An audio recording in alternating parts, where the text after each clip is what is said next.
6ला 6:35 बघा म्हणे लवकर इन टाइम सुरू करता आलं तर. Is everyone cleared of sharing that screen, sharing हो बिझनेस? हो, ते आता जरी झालं तरी त्यावेळेस हो एक्झॅक्टली. आय आता मी थोडंफार काल एवढं गोष्टी चेक केलं होतं तरी तर तेच ना. आता आता माझं ब्लूटूथ तेच चालत आपलं. नाही म्हणून मी कानातलं लावलं. ते काही ना काहीतरी इश्यू असतात. आणि जेव्हा आपल्याला पाहिजे तेव्हा वायफाय पण स्लो चालतं. याची काही सेटिंग आहे का ब्लूटूथ काय? नाही, माझा हा येतोय का नाही? आता वेळ आहे तर मी गणेशला विचारू शकतो. हॅलो. हा, ब्लूटूथ कनेक्ट करायचं असेल तर काय करायचंय गणेश? हा ब्लूटूथ साठी का सर? सर आता जसं माझा आवाज येतोय? हो येतोय ना सर, येतोय. हा, ब्लूटूथ मधूनच येतोय म्हणजे. हो झालंय सर, कनेक्ट झालंय. सर हो, युट्यूबची लिंक पण चेक करू शकता सर, चालू झाली ती पण. ठीक आहे. Bhavesh, there must be some disturbance behind. So what should I do? What you feel like? Because I can't leave behind my all co-passengers. They are going ahead in the camel cart, and they are putting a big sound. Okay. Shall I speak? But the people are not yet logged in. Only 7 no logins are problem there. Madam, Our असं members काही only. Problem नाही. Huh? Hmm. Even if there is a disturbance काही from problem नाही. behind, मी सांगतो तसं की madam is may be out of range is करून right. मग She we is start. right in the heart of this white run. So because of the noise problem, she won't be able to speak clearly. Please excuse. Hmm? Hmm? In case if I can, I will. But तुला असं खूप गोंगाट वाटला तर you may say की madam, no problem, I will take over. No issues, ma'am. I'll definitely communicate that you are communicating from Message, yeah, Paravel you may location. हा Yeah, yeah. माझं हे I'll communicate the सांगून same. टाक. Yeah, yeah.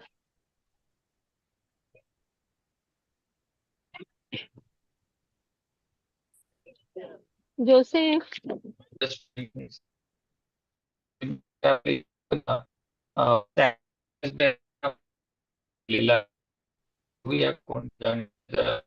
नाही म्हणाले. इंजम तर नेटे madam पण नाही म्हणाले. Bhavesh sir, तुमचा आवाज Am I खूप audible? कट होतोय. You are not in very good network. क्या किया जाए? तिकडे If जाऊन बसून बघू का एकदा. आता if you are बेटर आहे? not in if you are not in Wi-Fi network, you can check if you can connect from wifi mobile network. If you can check from mobile hotspot. हो का?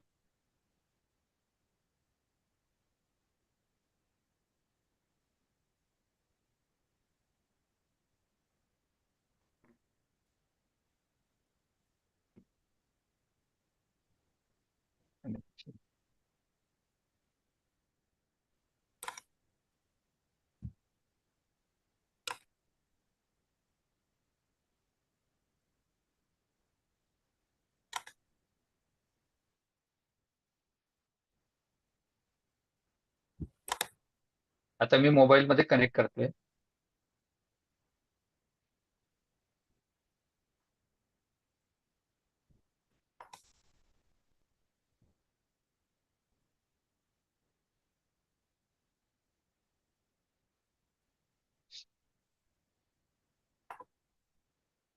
Am I audible now better? Ashish? Yes sir, Much yes. better now. yes, Bhavesh, you are better now.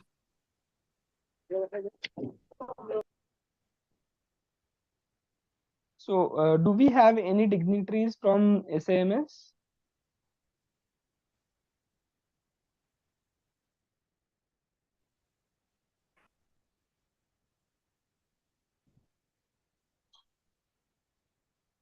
If anyone has agreed to join, then I will be able to welcome them.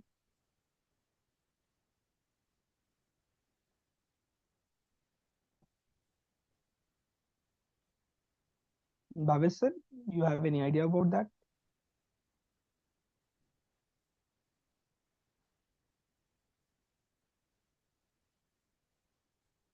Please unmute yourself.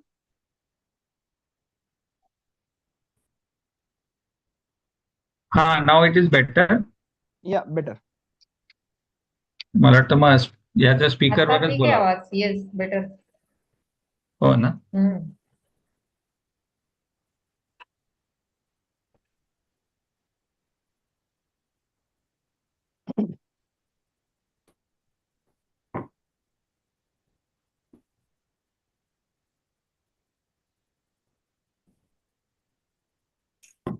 पंख्याचा पण आवाज बंद केला, म्हणजे may be त्याच्यामुळे कशाचा? पंखा थोडी surrounding sound, surrounding music देत असतो ना. हो, ते पण आहे. कधी कधी मला वाटतं मोबाईल इज द बेस्ट. हो, त्याच्याने एक ऍक्च्युली. पटकन करता येते, ह्याच्यात इथून इथे ते सगळे चेंजेस असतात.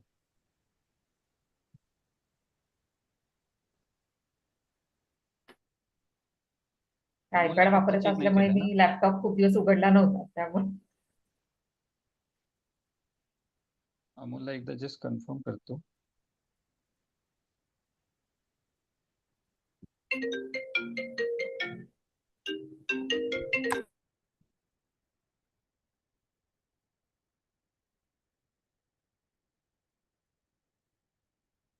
अरे अमोल, चेक कर ना बाबा. अरे आम्ही सगळे लॉग्ड इन आहेत. मी सांगतो.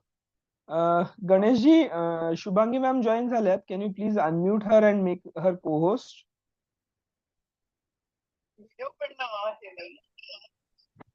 मॅडमचा व्हिडिओ पण दिसत नाहीये. She is not able to control anything.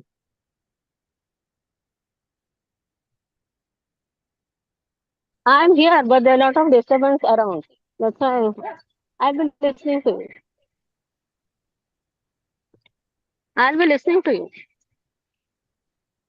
नाही, Ganeshji, Hello, please hello, make Shashi. Shubhangi ma'am को होस्ट. येस सर, केलंय त्यांना को होस्ट केलंय. Just hello, good evening Balaji sir. Doctor Balaji sir is join. Good evening Good sir. evening, Dr. Balaji, sir. Yeah. Good Good evening, sir. evening, good evening.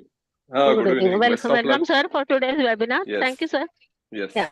Uh, It's very prestigious for us to be here with you. no, madam, no problem at all. Kothari Okay, madam sir. Is join. Good evening madam. Good evening, Dr. Balaji. Good evening, madam. Good Kothari evening. ma'am. अरे उसको good evening Balaji sir. Good evening, good evening.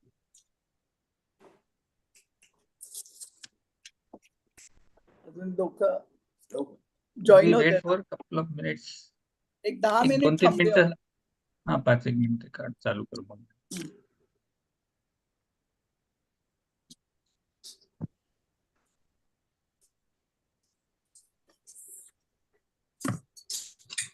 काय म्हणताय, कसं काय चाललंय presidentship Balaji? चांगलं चालू आहे मॅडम. रोज तुमचं ते स्नेह सावलीचं ते मला यायला आवडलं असतं त्या काळेच्या प्रोग्रामला. हो, ते पण एवढा फुल झाला ना लगेच तो. छानच आहे त्याचं गाणं, हो. छानच आणि लिहिलं हो. थँक्यू. मॅडम सगळ्या आपल्या टेन्युअरची आठवण करतात, पण तुम्ही जी मेहनत घेतली होती ना तेवढी नंतर कोणीच घेऊ नाही शकलं. सॅम स्लेटर बघितलं मी आलेलं त्यावेळेला. हो न्यूज करून सॅम स्लेटर केलेलं आहे ना. हो हो. पण छान आहे. आणि ह्यांचा प्रोग्राम मी 2दा-3दा ऐकला. कोणाचा? महेश हो, अच्छा इथे आमच्या प्राधिकरणात पण झाला होता त्यांचा. अच्छा. खूपच सुंदर गातात ते. हो हो. नाही, आणि विशेष म्हणजे त्यांनी स्नेह सावलीला बराच वेळ दिला, स्वतः आले, खूप वेळ थांबले होते. विजिट केली वगैरे. हो हो, विजिट. Good good. ते यावर्षी काय बायएनियल असेल ना. सातारा का सांगली कोण करते यावेळेस कराडलाय. कराडलाय नसीमा. हो चांगलं ऍक्टिव्ह आहे ती. हो.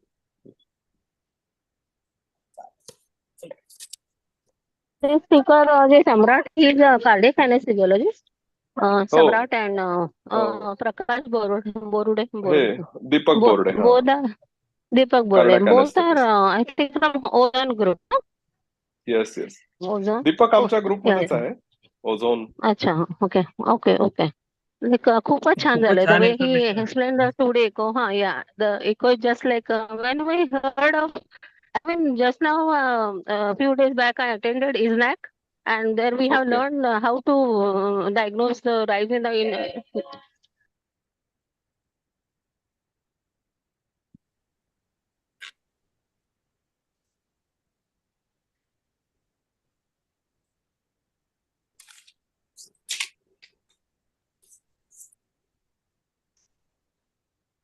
Okay, madam, should I ask Ashish to start the session or speaker सगळे जॉईन झाले असतील तर छाया नाही uh, दिसत. छाया झाली आहे का जॉईन?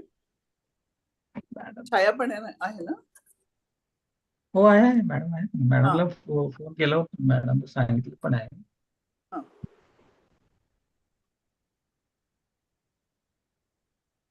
चालू करूया. स्पीकर सगळे जॉईन झाले असतील तर मी करते phone. Bhavesh, you can start. Okay. Huh.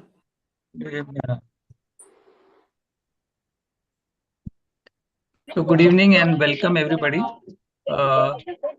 On behalf of Society of Anesthesiologists, Pimpri Chinchwad, I welcome you all. We'll start with our session. I request Dr. Ashish Patni, who is our executive member as well as co-editor. He's a practicing anesthesiologist in this area since 4-5 years. And he has been given the Best Slogan Award from the ISACON, as well as he's the young dynamic anesthesia who has invited as a faculty, who has been invited as a faculty in Nagpur Mahayuvacon. So I request now Dr. Ashish to go ahead with the session. He is our today's moderator. Thank you so much, Bhavesh sir, for those kind words. Hello, Ashish. One minute. Now I can log in. Hello, good evening all from Bhuj. So I welcome you all on this interactive February session of online webinar, Challenges and Catastrophes in the Perioperative Period. In today's time, all our expert panelists like Megha, Rajesh, Bhavesh, Nilavati, Sarika, and Amol will elaborate the unanticipated blow. That is the cases who were almost crashed, but they are controlled by our experts. So we are having two expert senior anesthesiologists, Dr. Shubhangi Kothari and DY Patil HOD, Dr. Shah Suryavanshi as chairperson. My dear young Yuva member, Dr. Ashish Patni, will moderate the session. So without wasting much of a time, let's hear from them. Thank you. I also thank Mr. Ganesh from Jenica Technology for so far giving us interrupted digital support. Thank you so much. Over to you, Thank you, ma'am. Ashish. Thank you, ma'am. Thank you for the introduction. And challenges and catastrophe in perioperative period, crashed but controlled, is the webinar we have arranged today. And I welcome our esteemed SAMS President, Dr. Balaji sir, and all the dignitaries from SAMS, also the dignitaries from SAPC, and all the delegates attending the session.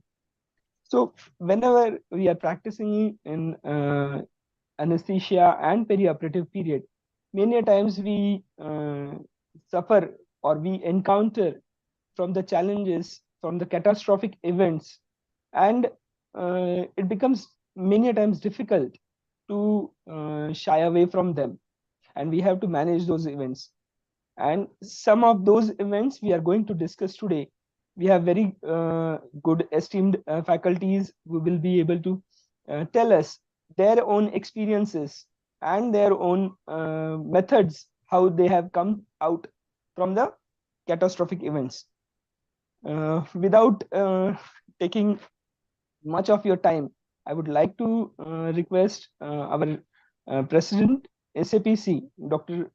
Shubhangi Vatkar, Dr. Vatkar Madam, Shobha Vatkar Madam, to give her presidential speech and welcome our delegates. Vatkar Madam is a MBBS, DA, and MD from esteemed JJ Hospital, Mumbai. And she has experience of more than 35 years in anesthesia And currently, she is associate professor at Mimar Medical College. So I request Vatkar Madam to please take over. Thank you, Ashish, for your kind words. I already welcome you all from the Bhuj, and this is today's webinar of online session for February month. And today we are lucky to have two senior anesthesiologists as a chairperson, Dr. Shubhangi Kothari and Dr. Chhaya Suryavanshi, HOD from DY Patil Medical College. I also welcome Dr. Balaji sir, who has logged in with his busy schedule. We also have expert team of panelists, Dr. Megha, Rajesh, Dr. Bhavesh, Dr. Nilavati, Dr. Amol. And my colleague, the young Yuva member of ours, that is Ashish Patni, will already in the session to moderate it. And I welcome you all for today's webinar. Thank you so much. Without wasting much time, we will start now. Thank you so much. Thank you, ma'am. And may I request Dr. Shubhangi Kothari, a very senior anesthesiologist practicing freelancing consultant and consultant at honorary consultant at Niramaya Hospital, who needs no much introduction, and she is a very well-known figure in the field of anesthesiology in Pimpri-Chinchwad and the state of Maharashtra.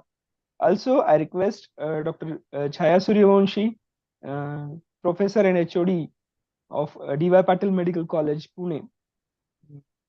She has many publications to her name.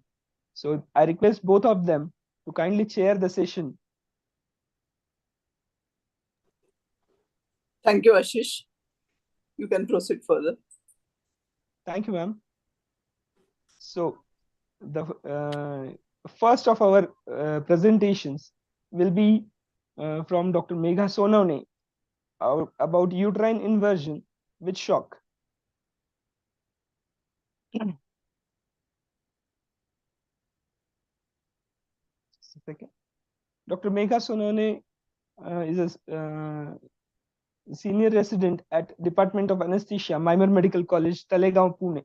And she has been practicing from last 25 to 30 years in the field of anesthesia.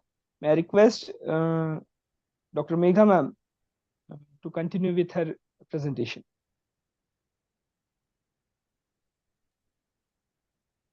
Thank you, Ashish, for your kind words. And first of all, let me thank SAPC and SMS for presenting my work to such a great platform and esteemed faculties. So let me share my screen now. Yeah, meanwhile, I just everybody please write your questions in the chat box only, and we will be taking the question answer hopefully after the session or after complete the presentations as per the time goes. Is it okay, madam? Shah, madam? Yes, I think we can do it afterwards, question answer. Okay. Let them start the presentation. How do I bring my full screen? Hello हाँ madam Ma'am, slide show पे click कीजिए There's no slideshow. Slide control I have over madam here. F5 press करा F5. F5. yes Yes. Okay, F5. Yeah, pressed it. नाही झालं madam madam टॉपला बघा slide show नावाचं एक बटन आहे बघा वरती Mute, stop video, participate, chat, new share, pause share, summary, annotate, slide control, apps and more. Madam टॉपला बघा होम इन्सर्ट आणि ड्रॉ बटन असेल बघा वरती हा त्याच्या बाजूला त्याच लाईनला स्लाइड शो नावाचं ऑप्शन आहे Okay, got it. Yes. From Then first all correct, option madam. from beginning. Yes, Okay, correct. got it. So today I'm going to talk on uterine inversion in shock. Actually, this patient was done in Mimar in emergency OT, a month back, probably on Thursday itself, since Thursday is my emergency day. At around 8:30 p.m., I got a frantic call from Myanmar saying that patient is in shock and bleeding and uterine inversion. So I had to rush to OT. So this is the scenario when I went over there. It is 23 years old female, primi gravida, brought into OT as an emergency patient with PV bleeding. She was pulseless with complete uterine inversion with placenta in situ. Patient was, since she was in labor and was delivering, she was NBM for at least last 4 years, and she was having IV line also in situ. She delivered per vaginum, a male child weighing around 2.7 kg in the ward. The inversion happened while the removal of placenta with gradual traction by resident. I don't know whether patient, it was a heavy traction or anything of that sort. That is what resident said, that traction wasn't given much. The investigations were HB 10.3, PLC 3.3, INR 1.1, group O positive, and these were done a week prior to the delivery.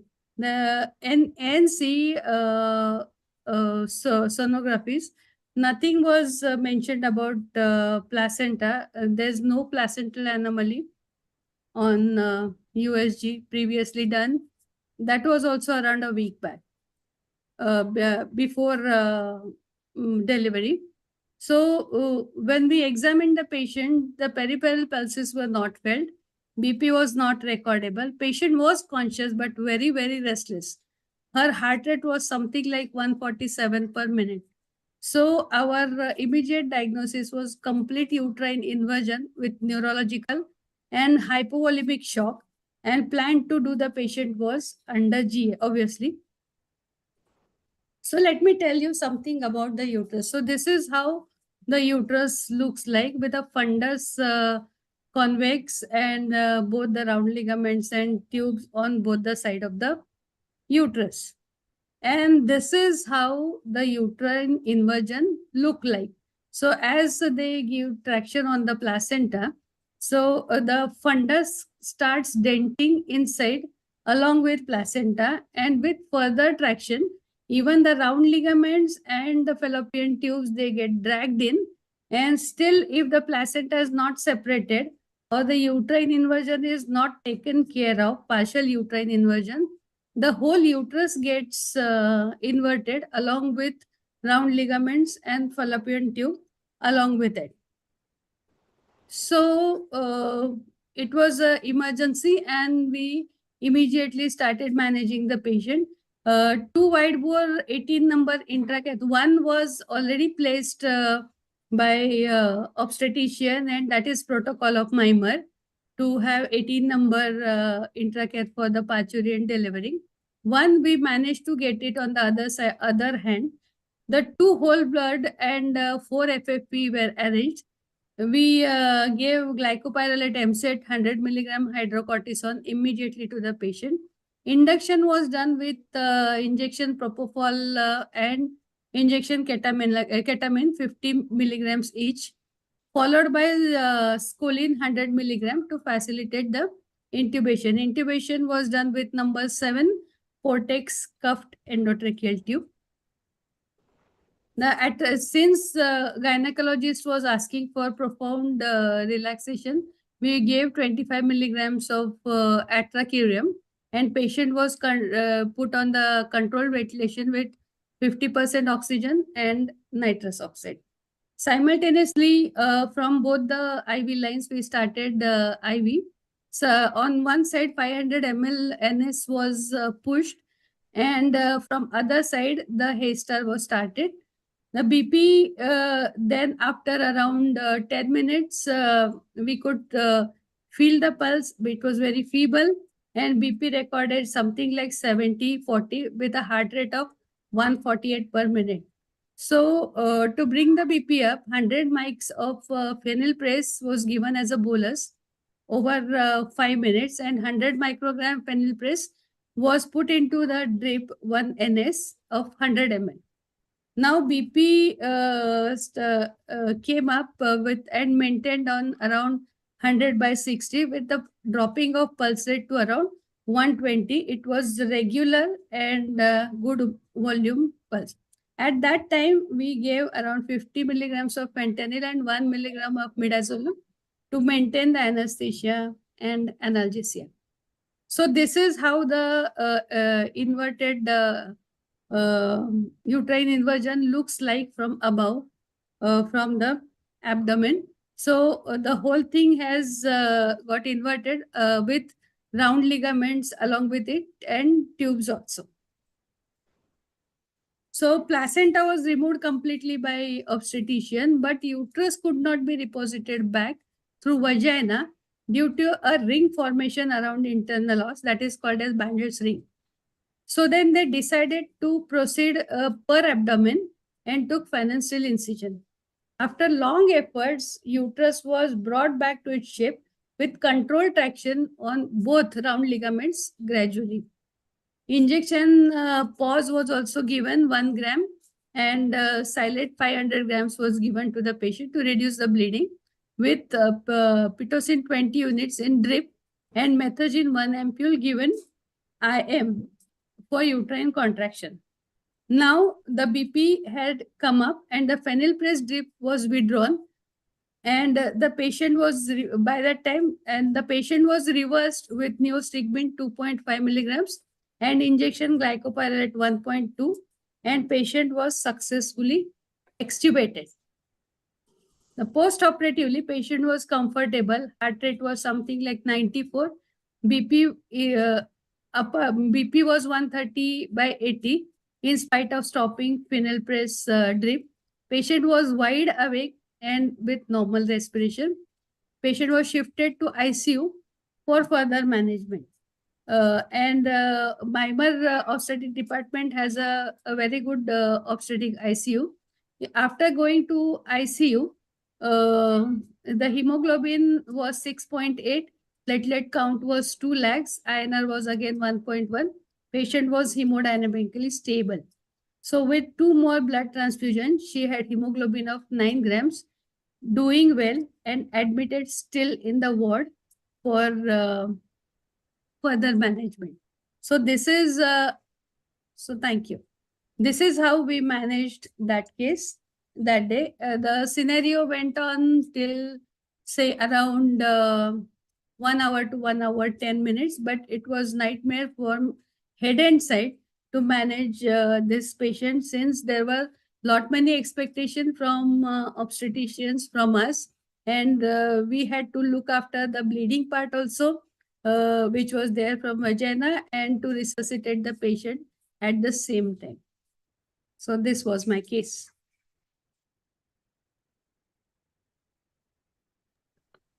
Hello, Hello? can you hear me?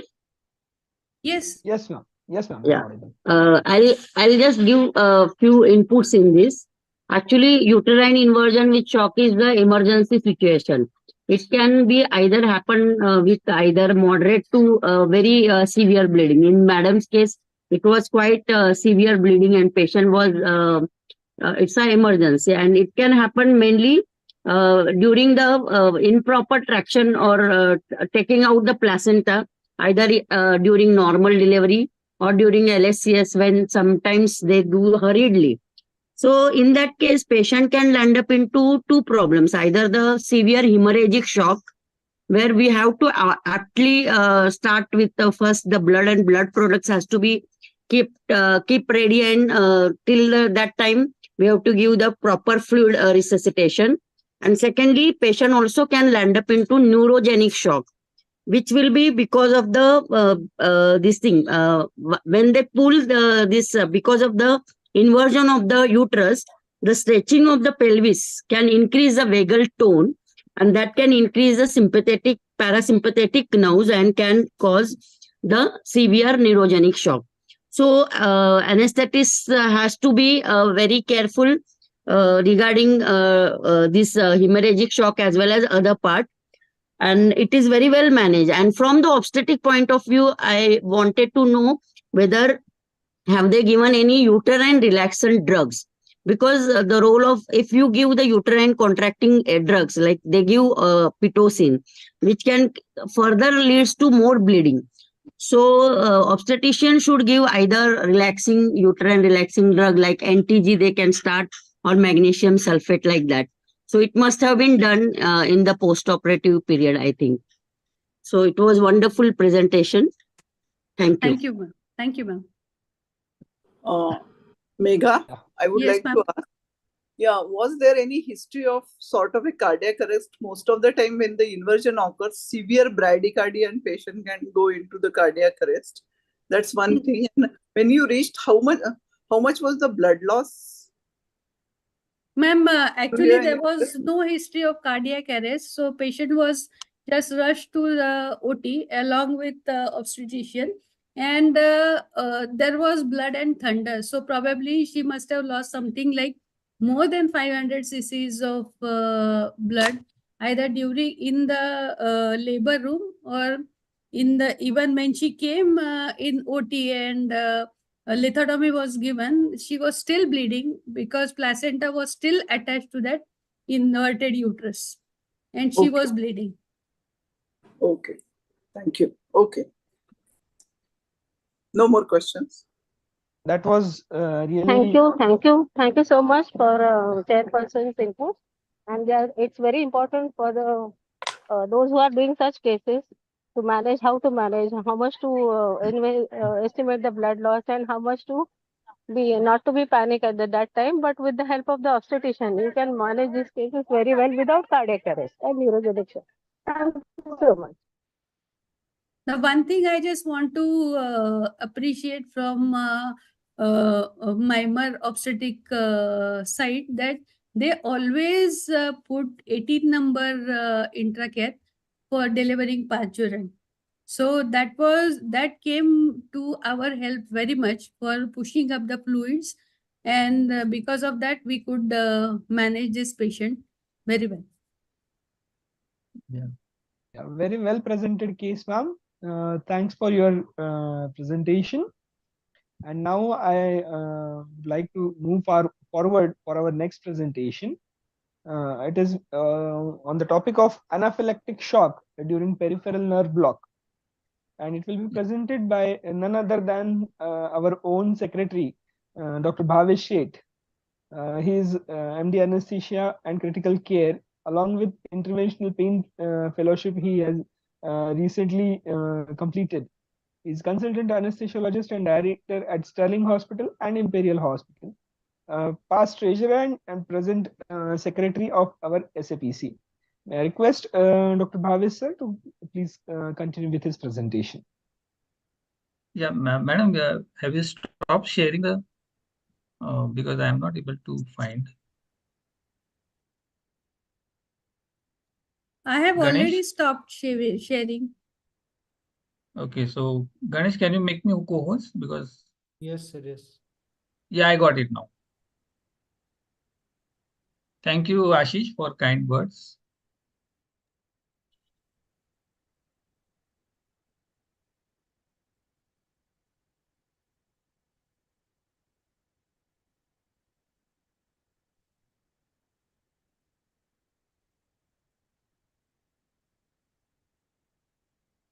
Yeah, is my slide visible? Yes, sir. Yes. Yes, visible. If you may, Yeah.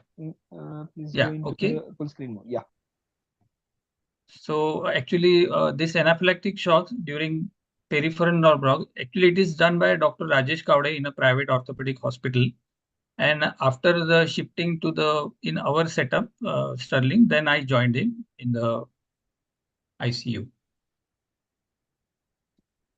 So basically, he is a 60-year-old male with a history of fall 2 days back and came to the orthopedic hospital, and where he was diagnosed having fractured distal end radius. So they posted him for Ellis plating. And in the medical history, he was a hypertension on tablet Stamlo 5 milligram once a day. Since surgical history, and he has undergone one knee arthroscopy 12 years back in a private hospital and final anesthesia, which was uneventful. In the post-COVID, he was on ecosprin by a physician, which he stopped on his own without consulting, and he gives no any history of allergy to any drug in the past. He was a chronic tobacco chewer, smoker, and alcohol was there. On general examination, he was averagely built, a bit obese, weighing 85 kg with BMI of 31, with little short neck, so it goes into little difficult intubation. On systemic examination, there was no obvious abnormality seen on RSCVS, CNS, or per abdomen. And lidocaine sensitivity test was done one day before the when he was posted for the surgery, which was negative. Physician fitness was also done, and antihypertensive drug was continued on the day of surgery with a sip of water in the morning. All pre-op investigations, ECG, chest X-ray, and blood tests were normal in the normal range, and he was declared having ASA 2 fitness for this surgery. Now, on the day of surgery, that is intraoperatively, all standard monitors were attached. 20 gauge IV line was there and it was working. The RL point was going on. Antiemetics and antibiotics were administered prior to shifting. Baseline voltages were checked. It was pulse was 90 beats per minute regular, normovolumic. Blood pressure was 140 by 90. RR normal, SpO2 97 with normal temperature, and ECG was normal sinus rhythm. So plan of anesthesia was the landmark guided brachial plexus block with supraclavicular approach, as this surgery required tourniquet to prevent the blood loss. Then the drug were prepared for this block, 15 ml of lidocaine with adrenaline 2% and 15 ml of 0.5% bupivacaine. Oxygen ventimask was started by Dr. Kavade at 2 liters per minute. Paresthesia was achieved with 22 gauge needle, 1.5 inch, and after negative aspiration blood was confirmed, he started giving the drug around the brachial plexus sheath. With initial 6 to 7 ml of drug injection only, patients started sneezing, which was 4 to 5 times, and so considering there was some abnormality, he stopped giving more drug, and meanwhile he observed the patient became restless and oxygen flow was also he increased the oxygen flow. The vitals were suddenly haphazard. The blood pulse rate went up to 120. Blood pressure was 80 by 55. SpO2 also came down to 99, 88%. And he observed that he started developing rash all over the body, which was typical pyeloerection with redness. The tachycardia was increased to 140 to 150 beats per minute. Breathlessness was increased in spite of 10 liters of oxygen.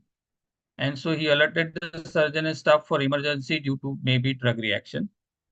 So he removed the oxygen mask and started delivering the oxygen by bench circuit to improve the oxygenation. So considering this drug reaction due to local anesthetic, he initially started with hydrocortisone 200 milligram IV, Avil 2 ml.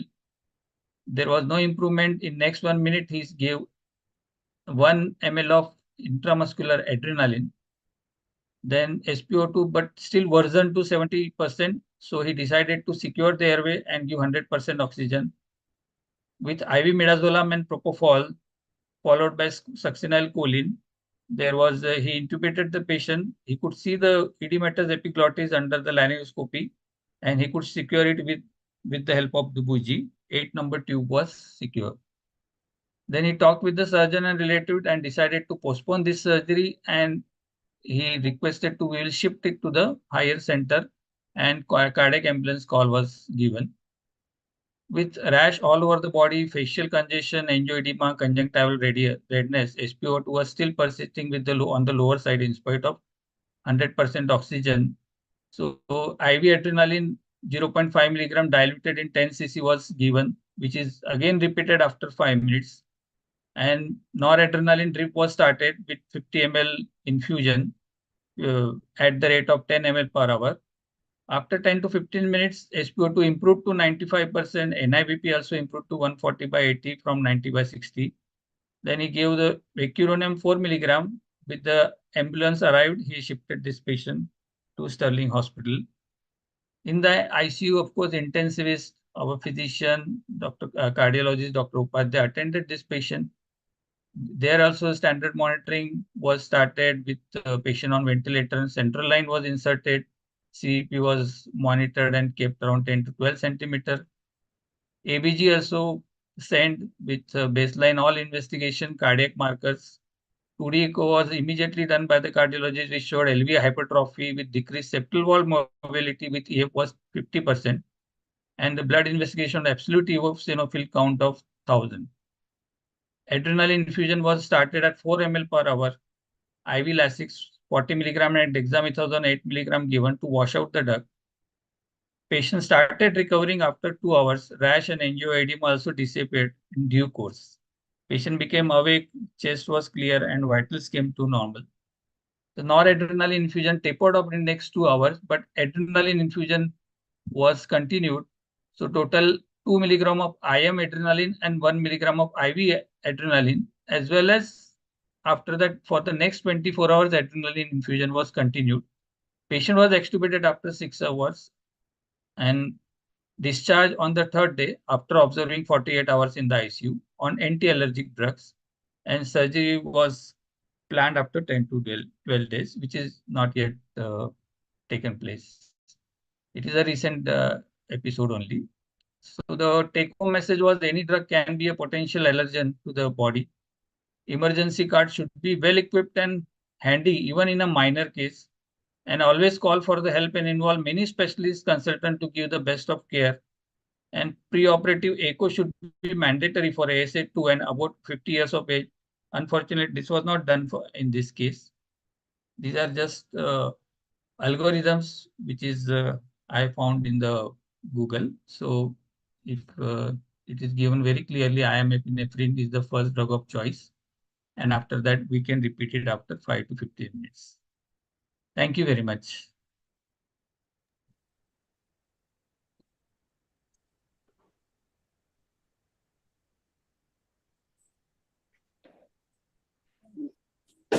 Bhavesh hello okay ma'am you can Yeah, madam. नाही नाही बोल बोल बोल तुम्ही बोला मी नंतर बोल नाही, मला I just wanted to know whether the patient was seen previously by the physician or was advised any 2D echo. Not really, madam. That is the only, because after the episode, the 2D echo, we cannot really conclude. The ECG was normal, Okay. only considering the history of hypertension was given 7 years back. So that is, of course, nowadays it is a mandatory thing. Even if it is just a simple block case, we usually go that way. Yes, And but only hypertension was there, no history of anginal yes. or any ICU No, admission. nothing. But he was giving history of taking ecosprin, low molecular weight, low dose. But he stopped on his own 3-4 months back only, without consulting anybody. And it was started with the after COVID infection by a physician. That is the only history we could get. But he has no any allergic or asthmatic. Usually the patients who are allergic to drugs or food or anything, they are usually little bit asthmatic or gives childhood asthma history, which was not there in this case. No history of convulsion also, any? No convulsion history. No convulsion. Okay, and have you checked the drugs and all those things? Matlab, he must have checked in drugs, any different company or any new drug. No, it was from the Neon company only, both the drugs, and Okay, so it and is really whether soda bicarb was added or hyaluronate, so many other additives also, clonidine. yes, I understand, but it was a straightforward oily spotting, half an hour, 45 minutes of case. So usually when we need to prolong the case, we even need clonidine or fentanyl or even soda bicarb, which is a routine practice. Even I do it, but Dr. Kavade clearly said, no, I have not added anything. Simple, those 2 drugs are given. So probably we can consider maybe the additives which is there, methyl sodium or even the methyl paraben, they can be allergens sometimes. Even the skin sensitivity may not be, it can show negative, but with the little more volume, there may be some allergic reactions. Yeah, it's very well managed case. But I would like to know why the adrenaline drip was continuously for the next 24 hours. That is suggested by, actually, madam, rash was coming and it was disappearing. So even I was there in the ICU, so I could see. We Okay. have taken video also, but I couldn't load it. It was literally coming in 5-10 minutes. Then patient was getting subsided. When the rash was subsided, all the parameters were coming to normal. After half an hour, 45 minutes, again it was restarting the rashes. So all this took almost 3 to 4 hours. So just to be on the safer side, you may get even type 4, hypersensitivity, delayed hypersensitivity also with the Yes. metabolites of local anesthetics also. So it's Yes. always better to be safe to keep it for 24 hours. That is what the suggestion was from the Yeah, half-life of metabolites is quite long. That's why long. we had to give the adrenaline. But very well managed. But just remember, always in such reactions, the first drug of choice should be the adrenaline, not hydrocortisone or anything. Actually, we also used to give hydrocortisone first, but the first True. drug of choice should be always adrenaline with such a massive anaphylactic reaction. Okay. Yeah, Bhavesh, initial one sneezing question. will be. Bhavesh, hello. Bhavesh, one Yeah, yeah. question. Sometimes, maybe it may be not with your case, but was the drug adulterated, like previously used, and then you have reused like that, like previous vial, and then the same vial will No, is madam, been used. That actually, time, it was one toxic cowday only, but we all have the habits of using all the time new drugs. We never use yes. the same drug So that because we are possibility was practicing not it there since here. last. Yes, yes, yes, ma'am. We have the Yeah, habit that possibility. for blocks. Yeah. We always take the new vials. It is a Yeah. mandatory because we are charging the patient. Why to, add or change it? It's very simple. Yeah, And the another thing pharmacies is, with us, we always like to have the new drugs. yeah, and another thing is, Okay, thank you. when the used vials are used, there is a risk of infection which is going to the neuronal space. Absolutely. So it's better to use the fresh vials. Yes, at least for the blocks, use the fresh vials only all the time. Never use the repeated injected vials. Yes. Chaya, I have you want stopped sharing. Okay. Yeah, Chaya, madam, please. Yes, it's very well presented and very well managed case, Bhavesh. Thank you, madam. Basically, any patient, whether he is coming for any, whether under local anesthesia or general anesthesia, any kind of surgery, first and foremost, we must ask the patient any previous history of surgery and during that time any allergic reactions. Because many times previously, if patient has any allergic reaction with any of our anesthetic drugs, then if they have any card or anything, then we are very careful and we have to be taken care about that. And secondly, also the latex allergy is also very common with the anesthetic in anesthesia. Latex allergy, then few of our non-depolarizing muscle relaxants also can cause, and also few of the colloids as hematocell or jellyfishin or albumin, which we are not nowadays using. And it's a immunological reaction, means IgE mediated Yes, reaction. IgE mediated. And yes, so Certainly. it can be either very mild and can going into a very severe kind Life-threatening of also. reaction, and patient can land up into cardiac arrest also. Many time under general anesthesia, we may not be able to find out exactly whether it is an anaphylactic reaction or anything else. So we have to be really very vigilant.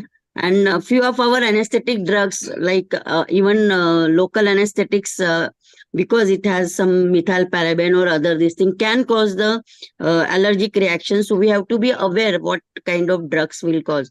Most foremost is the antibiotics also. So whenever we are giving any antibiotic to the patient, we have to give a test dose initially and given very slowly, and then you can start slow infusion. That is the main important cause.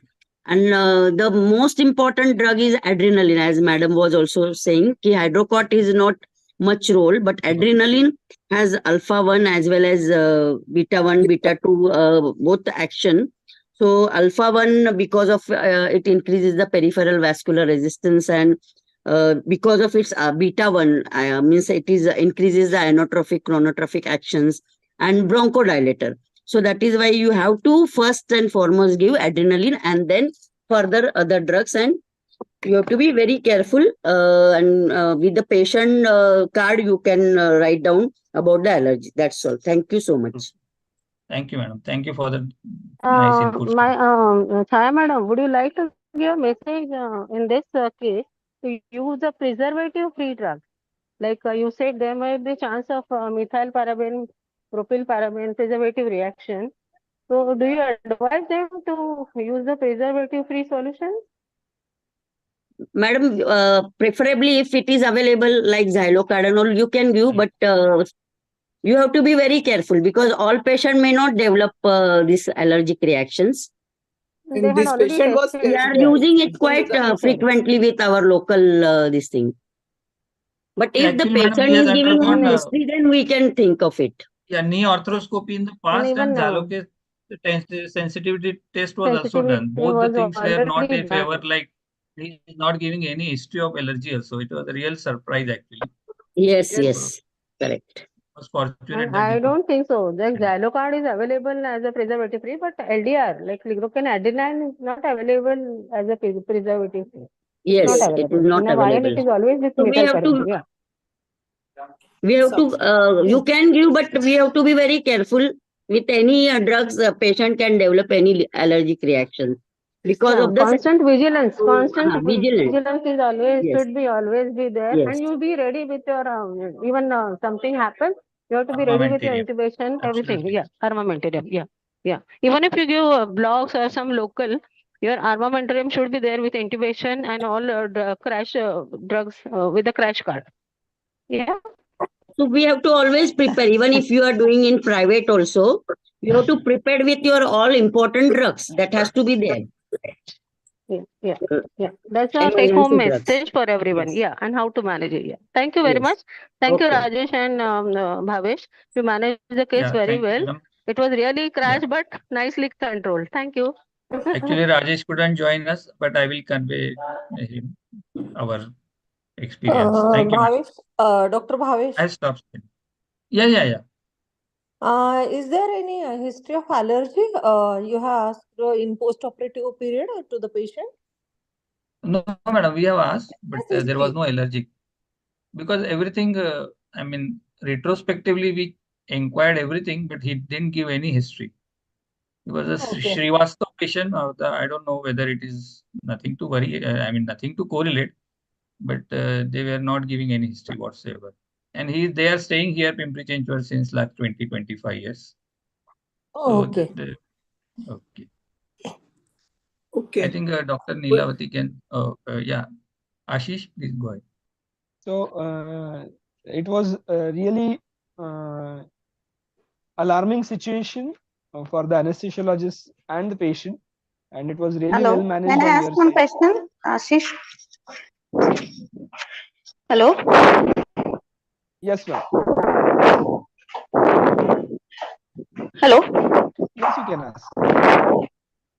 Yeah, now the case has been postponed and now it will be further rescheduled. So what will be It the will be under plan now general when the anesthesia. There is patient... no question, madam, about it. We know now it is a clear-cut case of allergic to local anesthesia. We'll definitely go for general anesthesia, and it will be done in institute only. That is for sure. But even the physician said and surgeon has said we can wait for 3-4 weeks also because it is no problem. So we are waiting. It has just happened in 10 days back only. Okay, thank you.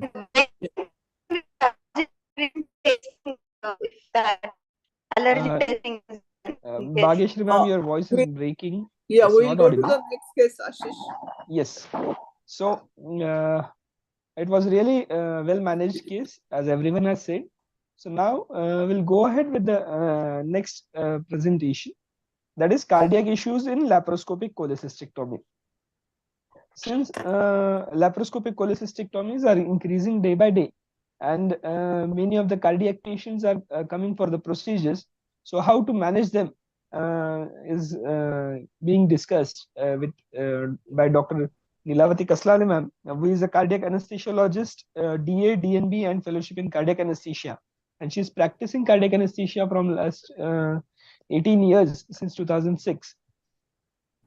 She is presently working with as a consultant in Aditya Birla Memorial Hospital and Niramaya Hospital, along with freelancing in PCMC. May I request Dr. Neelavati ma'am to continue with her presentation.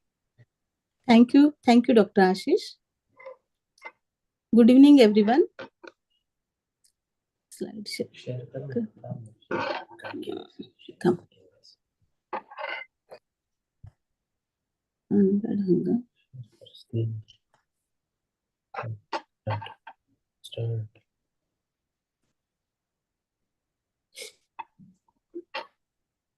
Please wait for a second.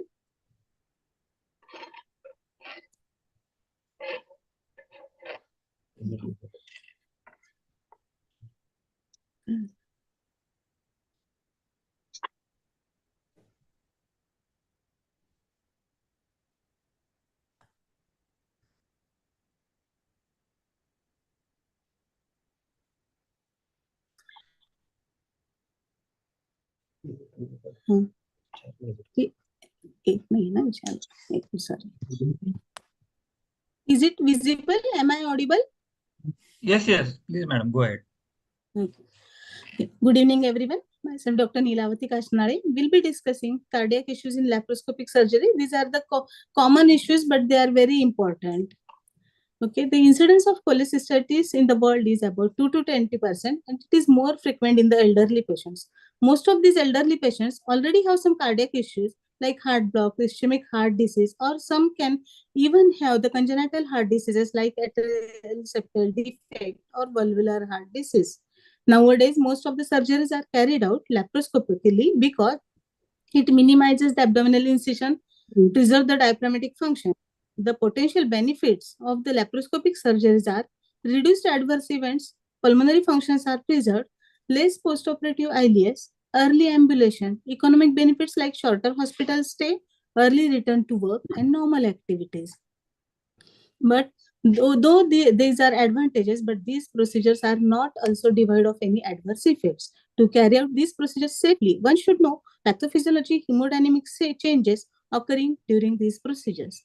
Most of these patients are elderly.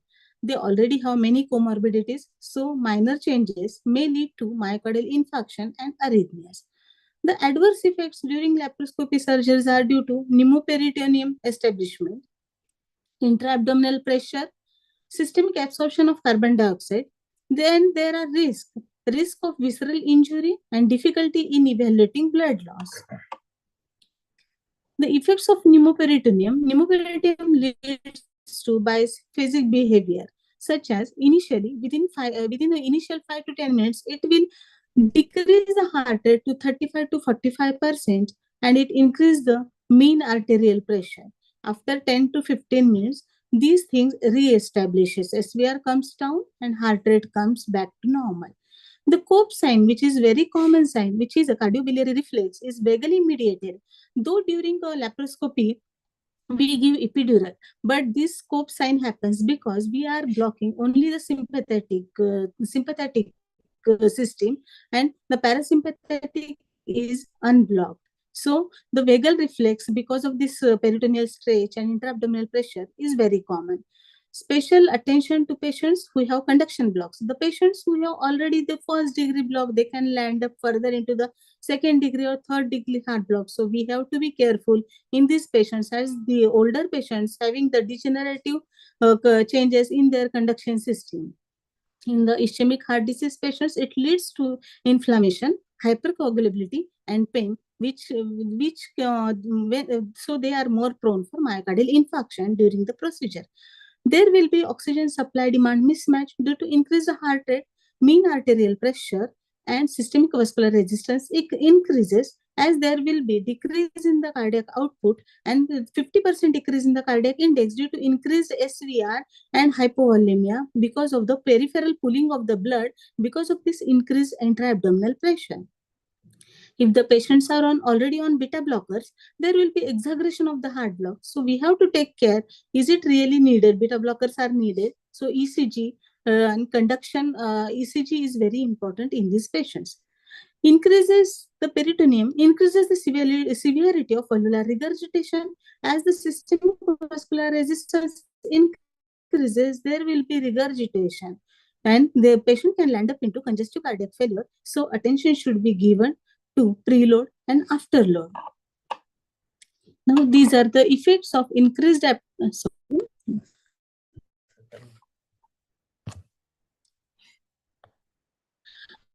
this is the slide which is showing the effects of increased intra-abdominal pressure and the hypercapnia. Increased abdominal pressure can cause in the lungs diaphragmatic displacement, upward going of the diaphragm, increased airway pressure because of this displacement, ventilation perfusion mismatch, and decreased compliance of the lungs.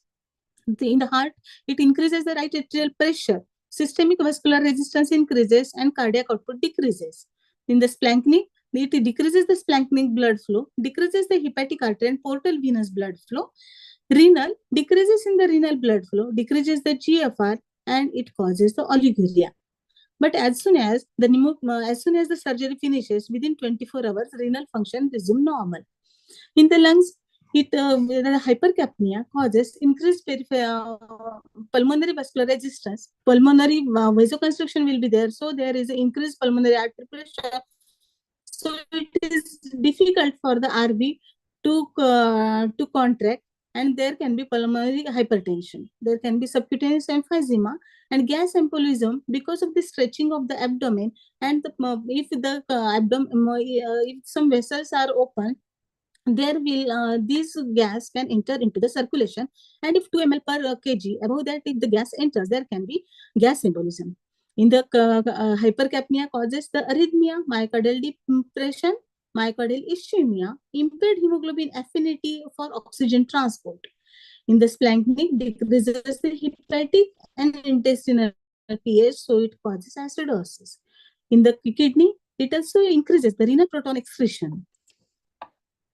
The more complications it causes endobronchial intubation because of the increased intra-abdominal pressure. The tube goes mostly on the right side. Subcutaneous emphysema will be there, capnothorax, pneumothorax, and massive CO2 embolism. These can be differential the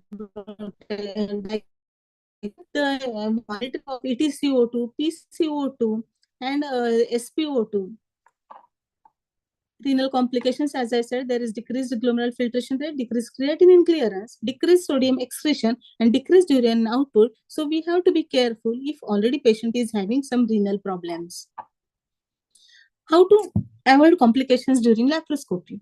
So to avoid this complication, understanding the hemodynamic and physiological consequences of laparoscopic surgery and disease of the patients, optimizing the preoperative intravascular fluid volume status to avoid hypovolemia. As we increase the intra-abdominal pressure, there will be peripheral pooling of the blood, and it can cause hypovolemia. As SVR increases, though the blood pressure we see, it is on the higher side, but the cardiac output and cardiac index will be decreased. So we have to, and again, utilizing slow abdominal insufflation with maximum intra-abdominal pressure of less than 15 mm of Hg, coupled with minimized duration of extreme patient positioning. Hemodynamic monitoring, I prefer in the old age patient, or if the patient is having many comorbidities, I prefer direct arterial line monitoring. And in selected cases, we can use transesophageal echocardiography in very high risk patient.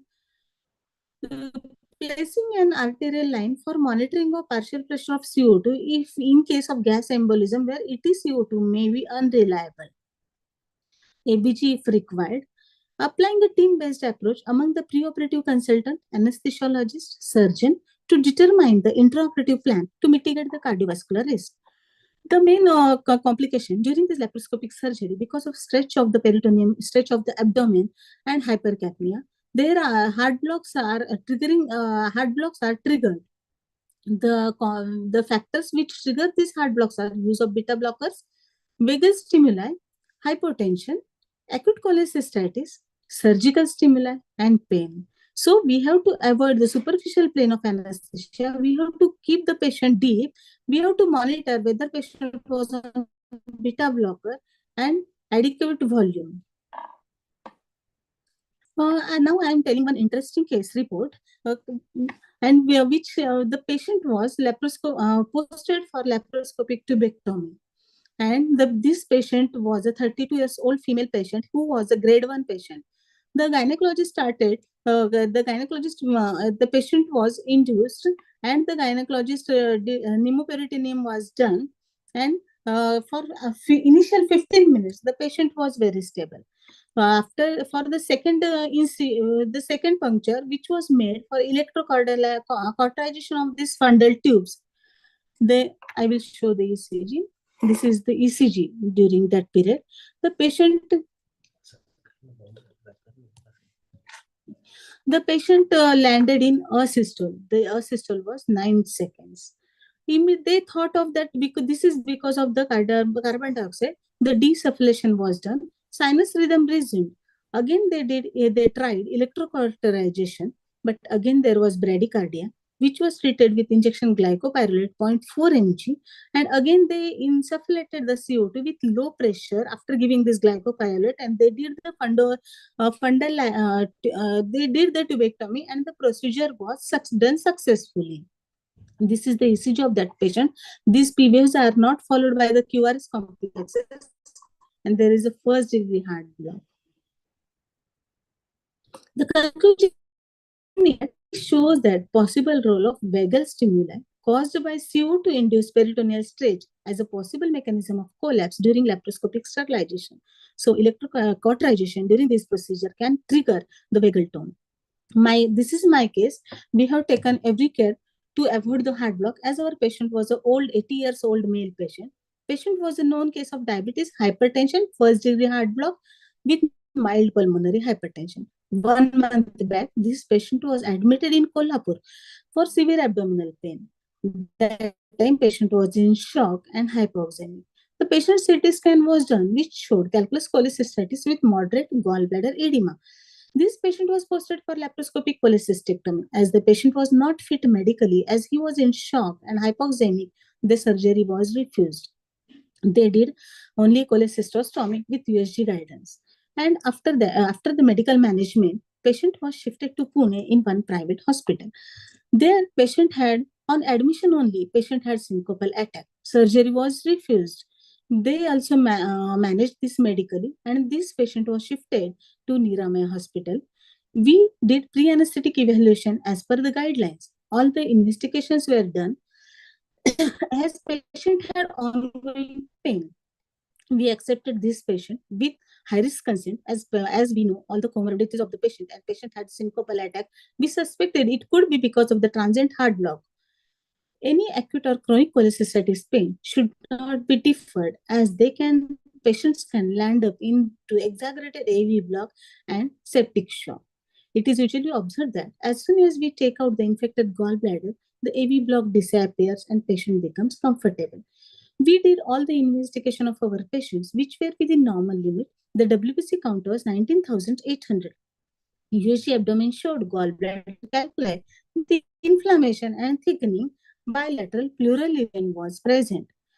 The 2D echo was done, which showed dilated LA, mild pulmonary hypertension, and diastolic dysfunction.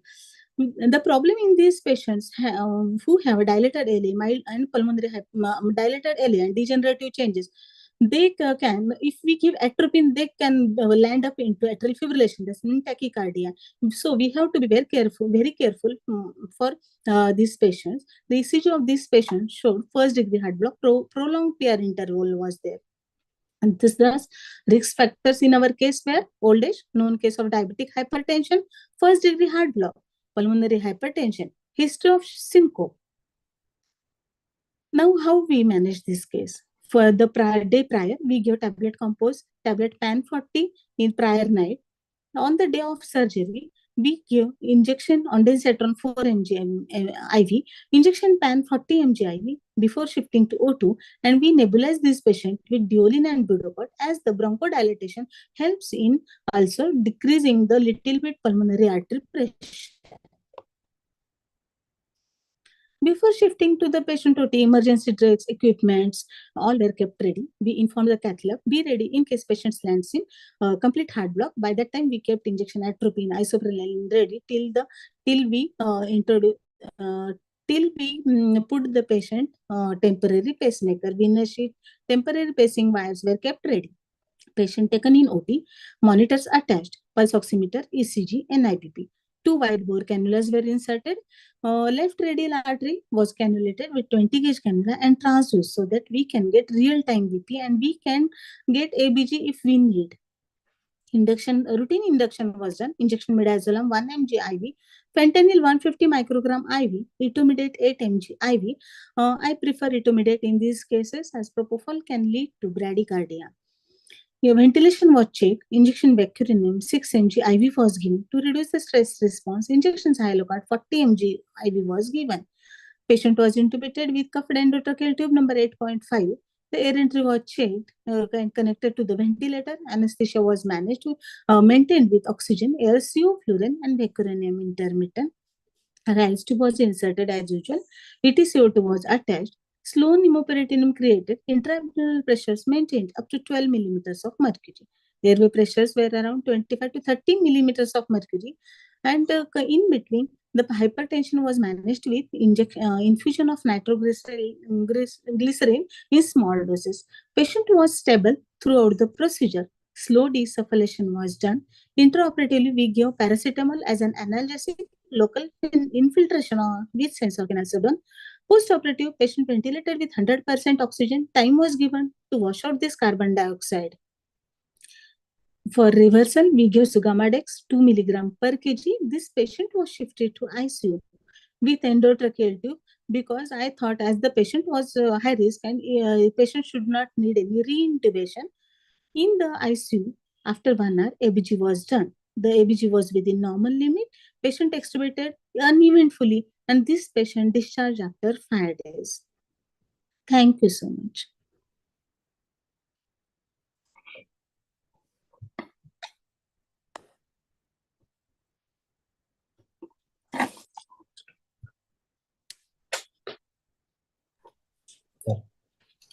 Thank you, ma'am, for your elaborate presentation.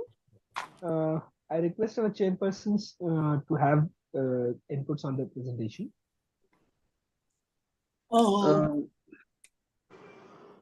बोल चाहे Then you speak, ma'am. I'll speak afterwards. नहीं ठीक है बोल बोल Basically, it is very well managed, Nilu, both the cases. Thank you, madam. Thank you very much. But I wanted to know if patients are this kind of very high risk patient. It is very difficult to manage such kind of patient in a private setup. So you require the tertiary care center or the center where all the facilities like cath lab or cardiac anesthetist who can advise or who will give you immediately available should be available. I wanted to ask you one question. Madam. Suppose if the patient is having a very low cardiac output and with the permanent pacemaker, and surgeon insisted to have the laparoscopic surgery, but if they can do it with the open, then what will be your choice? Can you ask them to open the surgery and do it? What is the risk for laparoscopic surgery in this kind of patients? Madam, will you please again tell me the comorbidities of this patient? Suppose a patient is having a very low cardiac output, Low like cardiac output. 30-35%, and he is on permanent pacemaker.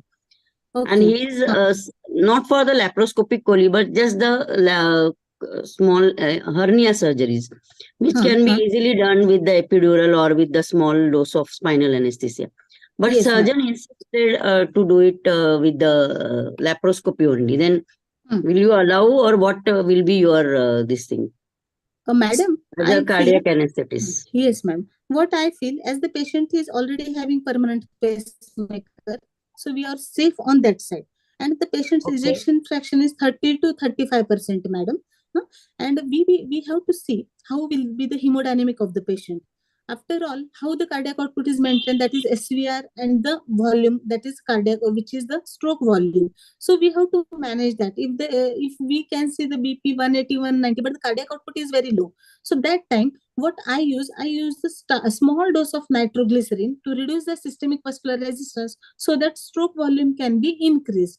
But with all the we can, in this case, we can use if there is hypertension or adrenaline, and one side is safe, that heart rate is very much fixed for this patient. So there it is not risky. Even if arrhythmias occurs in these patients, we can give antiarrhythmic. But if this patient would not have pacemaker, then to give antiarrhythmicals is also not safe, because again they will cause conduction blocks. So you can accept this patient with minimum lap pressures of less than 7 mm of Hg, little head up tilt to avoid the excess intra-abdominal pressure. And we can use other drugs, how which inotrope patient can respond. What about the invasive monitoring? Are you going to do any Madam, yes, ma'am. Routinely, like I arterial actually, line or central venous CVP and yes, all? madam. Nowadays, I am preferring, madam, arterial lines only. And as the transducers are available, it is not much costly, and monitors are there, which can monitor monitor real time blood pressure. No, not it is not needed. Parat press kara, parat baga, volume baga. So they can show the trace of this arterial blood pressure. We can see how is the cardiac output of the patient, and other monitors are urine output and all also we can see, madam. Madam, we can't So, hear you, madam. Neelu, madam is asking, is there any drawback using the CO2 pneumoperitoneum instead of doing an open case? Say like this, such cases can be finished within Madam, half an hour to effects 1 of hour in an open. That's what madam is asking you. Is it not, you can avoid the pneumoperitoneum by CO2 because already increasing intra-abdominal pressure can further reduce the cardiac output, as well as but this ejection fraction is also low. Can you not but finish madam, that open case instead of laparoscopy? we have to discuss with the surgeon. In case if there is any problem, we have to we have to do open surgery. But I think we can give a chance with little intra-abdominal pressure if the cardiac output is maintained and hemodynamics are stable. Within how much time the surgery was finished? Because time Our surgery बोले was finished. बाजी का ठेला लगाने वाली है, जो काम है वो सब पूछते जा रही थी. Madam, the surgery was finished in 3 hours. It took 3 hours because it was a fibrotic and it was inflammations where there are agents were there. So yeah, 3 but hours have was you the surgery. advised to the surgeon that please go for the open surgery rather than going for the laparoscopic? Madam, what I have you thought, suggested to them? no, madam, I because open surgery will also cost us, but this is little. But I already spoke with them that if the need arises, we have to open this and we have to desufflate the patient. Okay, but you The could lab have college the we are discussion having later 3 on. hours If you surgery can, is also very long. Yeah, it's very long time for an 3 hours is laparoscopic quite a surgery long to go for 3 hours. Yeah, 3 hours. So I don't know what sort of surgeon's decision we have to you got to carry it out with the surgeon's decision. But Can in I such talk? situation, yeah, sure. yeah, please. sir. Yeah, Balaj. Yes. Basically, ideally, surgeon should be fast, first of all, for such cases. Secondly, laparoscopy cholecystectomy offers us lot of advantage for post-op recovery of the patient. Suppose you open this case, then there are high chance every third patient will have a complications of lung complications if you do this case by open method. So laparoscopically definitely offers us advantage. Only thing is that cardiac problem with laparoscopy surgery, we have to take certain precautions, like what she has mentioned about you increase the monitoring level by going for invasive monitoring. Slow insufflation is very important. Even a slow positioning, steep head down positions, steep head up positions are not allowed, particularly in laparoscopic. Then secondly, controlling the blood pressure. If there is a brady with hypertension, this should be controlled with NTG because it will cause a reflex tachycardia. If there is a tachy with hypertension, it should be controlled with magnesium. It should be controlled with dexmedetomidine. Then you should always do electrolytes on the day of surgery. Many times these are the low EF patients.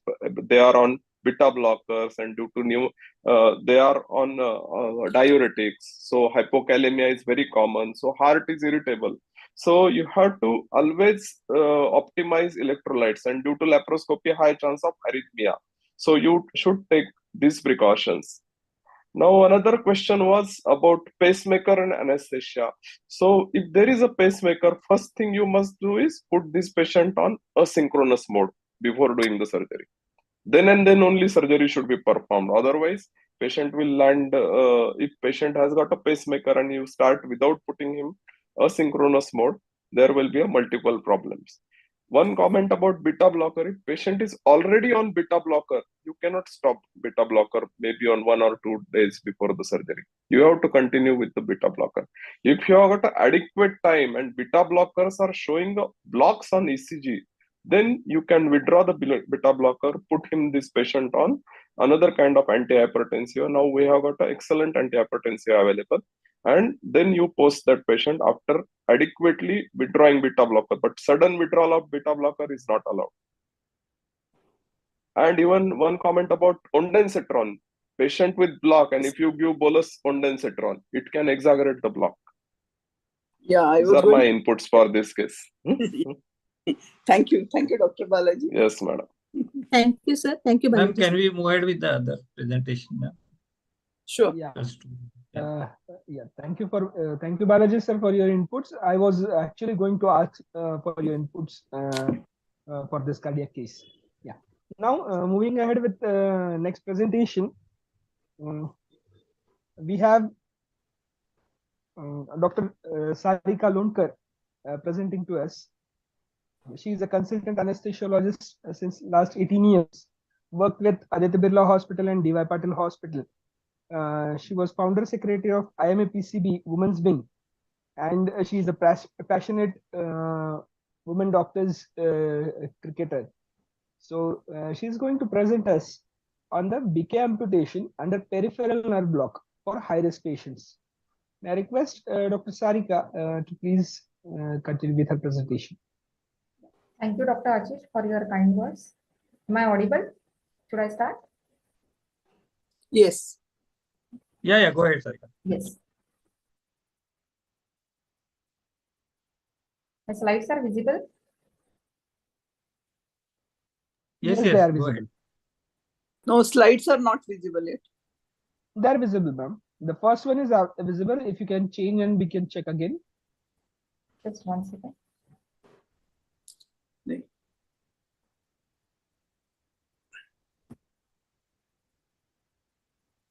It has happened other way around. Slide is small and your face is large, so it should be other way around. Slide should be prominent. Ma'am, maybe your view is if you can change the view Yes, setting in your Yes. So, good evening, Yes. very much. I'm starting Yeah. with my case. This is the anesthetic management for high-risk case of foot gangrene for below knee amputation. My patient, she is 90-year-old female, elderly lady with approximate weight of 35 to 40 kg with right foot gangrene. She has multiple comorbidities with history of severe interstitial lung disease, not on regular treatment before she came to hospital. When I examined her first time, room air saturation was 80 to 82% with dyspnea of grade throw with multiple V's and Krebs bilateral lung fills. It is also known case of diabetes mellitus, hypertension, hypothyroidism, ischemic heart disease, peripheral vascular disease, anemia, and kyphoscoliosis. All these multiple comorbidities, she was not on any regular treatment. She was on and off treatment. She was staying at some village, and with her son, she has now admitted with this hospital in PCMC. Her investigations on admission, hemoglobin was 7.5, total leukocyte count was 18,000. Rest LFT, RFT were within normal limit. Potassium was 2.8. Her 2D showed moderate pulmonary hypertension with RVSP of 52, EF of 60%, dilated RA and RV, and grade 1 diastolic dysfunction. She couldn't perform PFT. ABG on admission was suggestive of respiratory acidosis. HRCT suggestive of pleural thickening, subpleural consolidation, architectural distortion, and volume loss in bilateral lungs in upper lobes. Her potassium admission was 2.8. She was admitted in intensive care unit. Central venous access was secured in right internal tubular vein. She started with antibiotics, bronchodilators, steroids, nebulization. Her acidosis correction was done. Electrolyte imbalance was corrected. She was put on insulin for blood sugar control. She was put on low molecular weight heparin, nasal oxygen 2 liter, and PCP was given for her anemia correction. After stabilizing for 15 days, she was scheduled for below knee amputation. Before scheduling for the below knee amputation, she has been tried for tibial artery angioplasty, which they couldn't succeed in that. Then after that, they scheduled her for below knee amputation. On the day of surgery, before 12 hours, last dose of subcutaneous flexin was given. On the day of surgery, high risk consent with perioperative untoward cardiovascular respiratory event and with postoperative SOS, ICU and ventilatory consent, and high risk was counseled with relatives. Anesthesia plan was femoral plus sciatic nerve block. Standard monitors were attached: ECG, NIBP, pulse oximetry, and urinary catheter. Anesthesia technique: PNS guided block was given. It was popliteal sciatic nerve block with Raj approach in supine position. Drug given was 0.5% bupivacaine in plain, 25 ml. And for femoral nerve block, it was 15 ml, 2% plain lignocaine. After 30 minutes, satisfactory effect was achieved and surgery started. Patient had pain while periosteum handling. At that stage, asked surgeon to infiltrate 2 to 3 ml of LA locally. With this, she was comfortable afterwards and surgery proceeded. In intravenous sedation was given intraoperative 25 microgram of fentanyl and 0.5 milligram of midazolam. Surgical duration was 2 hours with tourniquet time of 19 minutes. In last 10 minutes, tourniquet pain was there. It was handled with small dose of opioid and IV paracetamol. In the surgery, blood loss was approximately 200 ml. It was replaced with PCV plus 200 ml NS was given. Total IV fluid in the intraoperative. Intake and output was normal. In postoperative, patient was absolutely stable and pain-free around 10 to 12 hours postoperatively in ICU, and patient was discharged to home after 10 days. For discussion, I had given proximal sciatic nerve block with Raj approach. Patient was placed supine with hip and knee flexed to 90 degrees. The greater trochanter outer margin and ischial tuberosity outer margin was marked. A line is joined with these 2 points, and the needle insertion point is midline of this line, where you can go just perpendicular to the skin. If you get hamstrings response, then you have to go much deeper below that, and end response should be plantar flexion or dorsiflexion. Another was femoral nerve block. 5 centimeter 22 gauge PNS needle was used. 1 to 1.5 centimeter lateral to femoral artery and 1 to 1.5 centimeter down to inguinal. The end response with PNS is pateral snap or quadriceps contractions. So this high-risk case was managed with under block only with minimal sedation. Thank you everyone for your attention and your time. Thank you SCPC for giving me this opportunity to present the case.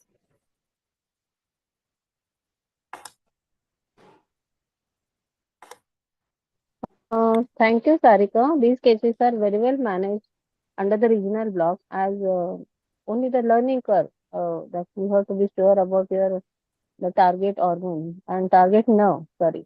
So to conduct such cases successfully, of course we can tackle with minimal sedation, but regional definitely works with this patient, especially for upper and the lower limb. Thank you.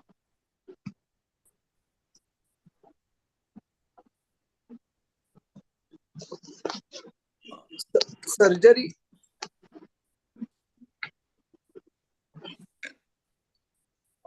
How much time it has taken the surgery? Surgical duration was 2 hours, with tourniquet time 90 minutes. 90 minutes. Yeah. And patient tolerated the tourniquet. Have you added any adjuvant? Because you mentioned only. No, actually she had that limb severe peripheral vascular disease, so I avoided adrenaline also.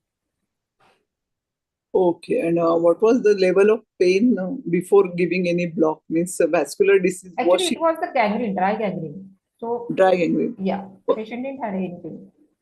Okay. Yeah. And nicely managed. Thank you, ma'am. Was there Hello? any other choice of giving any other block? Actually, lumbar plexus block would have been choice, but as she has altered kyphoscoliosis also, so spaces were also difficult to palpate, and little bit anatomy was altered, so that was not my choice. You have not combined sciatic now with this, no? It was Only proximal sciatic femoral plus femoral, ma'am. and acha, Proximal sciatic plus femoral. femoral. Yeah. Okay. Sarika, sometimes the lateral part of the thigh is supplied by LFCN. So in the, you can even add LFCN along with your femoral to have a better tunicate tolerance. Many times we have observed like that. So a 5 ml of LFCN block with ultrasound can help better for the tunicate tolerance. In that case, hardly any pain is there, or it can cover the lateral part of the thigh. So that's the better femoral LFCN along with the popliteal sciatic. Okay, ma'am. Hello. Yes, ma'am. Sarika, very well managed case, but nowadays in the postgraduate curriculum, it is mandatory that all the students, postgraduate student, must know about all different kinds of blocks, and mainly if you are in institutes and if ultrasound guides USG is available, then in their curriculum they we are included all the different blocks like as you mentioned about the sciatic femoral block and also the other different upper limb blocks, and it is now a mandatory. But suppose if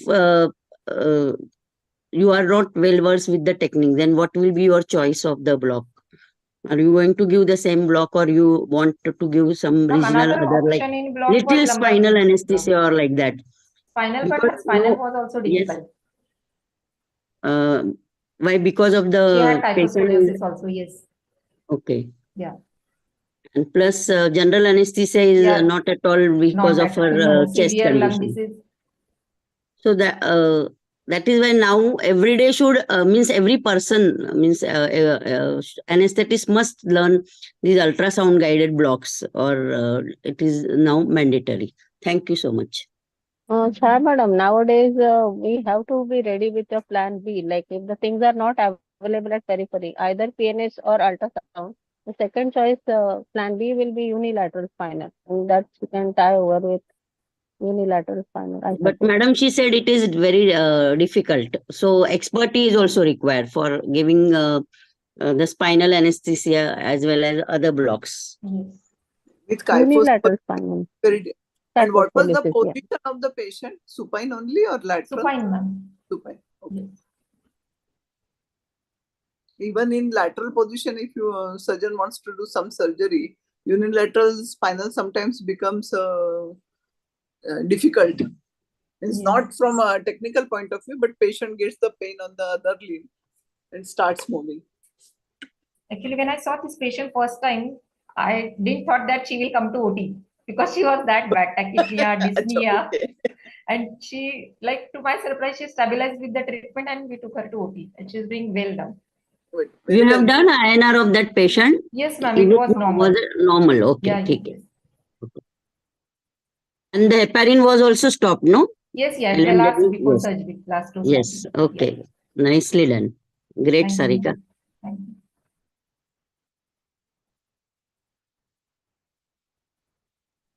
I think you need to stop Ashish, sharing. can we move to Ashish, can you move to some other case now? Yes, yes. Next case.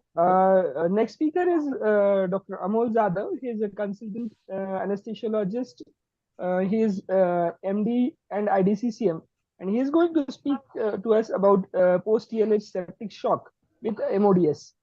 So I request Dr. Amol Zadav to please carry on. Yes.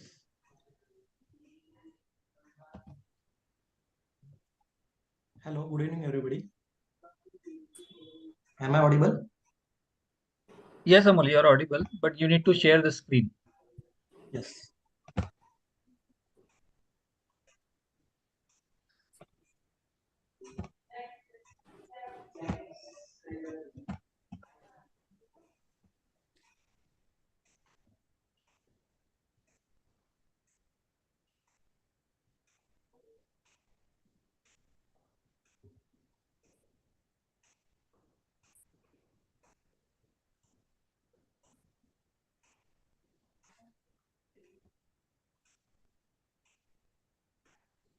I'm unable to share.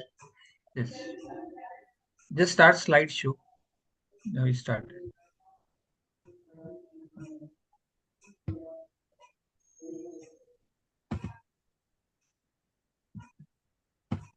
Your first option from beginning. From beginning. From beginning. Yes. This my case is outside OT. Actually, this is related to the critical care. Post the patient was post TLH, which landed up in septic shock with multi-organ dysfunction syndrome. The case details in short: the 41 years female, ASA class 1, which was posted for the laparoscopic TLH. She underwent laparoscopic TLH under spinal anesthesia and TIVA. The diagnosis was abnormal uterine bleeding. This case was done at rural health center. Preoperative evaluation was done. All laboratory parameters, ECG, chest X-ray were within normal limit. She was having no comorbidity. Physician fitness was done. Her hemoglobin and all lab were also within normal limit. Surgery was uneventful. Patient shifted to the post anesthesia care unit for the post-operative monitoring. Her vitals were stable at the time of shift out. But within 12 hours post surgery, she started with the high grade fever. The examination finding where she was conscious. Her heart rate were around 120, 130. Her blood pressure was 158. Saturation was 95% on room air, and RR was a little bit tachypneic, 24 to 26. In view of this, the rural health center decided to shift out this patient to the higher center of the government Sassoon Hospital for further management. At Sassoon Hospital, she had also having consistent fever spikes. BP was dropping further down. Uh, relatives took Dama from the Sassoon Hospital next day early morning and brought this patient to the Imperial Multi-Speciality Hospital for further management. At IMH, on arrival, her vitals were she was conscious but restless, febrile. Fever spike was around 102. Heart rate was more than 140. Peripheral pulses feeble, and her BP was 90/50. Respiratory rate around 32 to 36 minutes. Her saturation was 97% with O2 with O2 5 liter by the simple face mask, and her extremities were cold. So we suspected on this examination and clinical findings, we suspected sepsis with septic shock, and another diagnosis was hypovolemic shock. Considering this, we immediately shifted this patient to the ICU. IV fluid boluses given. We started vasopressor supports in view of severe hypotension. All laboratory means all routine lab were sent. Serum procalcitonin sent in view of the keeping mind of sepsis. 2 sets of blood culture and urine culture sent. Higher antibiotics considered. We started with meropenem, teicoplanin, and colistin. Under the USG guidance, we secured central line for the CVP monitoring, IV fluid management, and vasopressor supports. On admission, her ABG was suggestive of acidosis. Her pH was 7.25. Her lactate is was on higher side. The lactate is 8.9. The normal range should be up to 1 to 1.5. Her lactate was on higher side, 8.9. So this is one of the marker for the sepsis. And bicarb also on lower side. Her base excess was -14. So this picture is suggestive of metabolic acidosis with high lactates. So this also goes in favor of septic shock. Uh, by the time we managed this case, we got the laboratory findings. In that, procalcitonin suggestive of 100. That means it is very high. The normal range is up to 0.5. In the CBC, hemoglobin was normal, 10.8. WBC count higher side, 23,000. Platelet count 23,000. So thrombocytopenia was there. Other laboratory RFT deranged, LFT is also deranged. So and INR also deranged 1.7. So collectively, the picture was suggestive of septic shock with multi-organ failure. We did USG. In that, it was suggestive of mild hepatomegaly, diffuse gallbladder edema, mild ascites, but rest of the picture is within normal. It means we just suspected is there any mop or was kept, means left behind. So to rule out that, we did a plain CT. We could not do contrast because of the her creatinine was on higher side. In the plain city, the findings were also not so much of significant, just suggestive of post-hysterectomy status, minimal free fluid and free air, mild hepatomegaly, edematous wall thickening in cecum and ascending colon. We did 2D echo, which was also within normal limit. There was no signs of other pulmonary hypertension or RARV dilatation, or EF also within normal limit. IVC screening we did with the USG in the ICU. It was suggestive of IVC diameter 0.86 centimeter collapsible, which was collapsible with respiration. So we continued with our IV fluid resuscitation and vasopressor supports. Monitoring of all vitals, abdominal girth monitoring 2 hourly, urine output monitoring hourly continued. After 6 hours of resuscitation, the second ABG, we can see the lactates was decreasing. Acidosis was means on the previous bicarb level was 11. Now it was 18, and base excess is also improving. This was just after 4 to 5 hours of the resuscitation, but acidosis was on compensated side. Further, during the further course, in spite of fluid resuscitation, vasopressor support, initial antibiotics, patient was deteriorating. She's having persistent tachycardia, tachypnea. Oxygen requirement was also increased. Work of breathing also increased. The relatives were explained regarding the general condition and further guarded prognosis. The need for intubation and mechanical ventilation also explained in your background work of breathing and tachypnea, hypotension, and all the picture. On the same day, during the evening, she was intubated and put on the controlled mechanical ventilation. Arterial line was secured for the continuous IBP monitoring.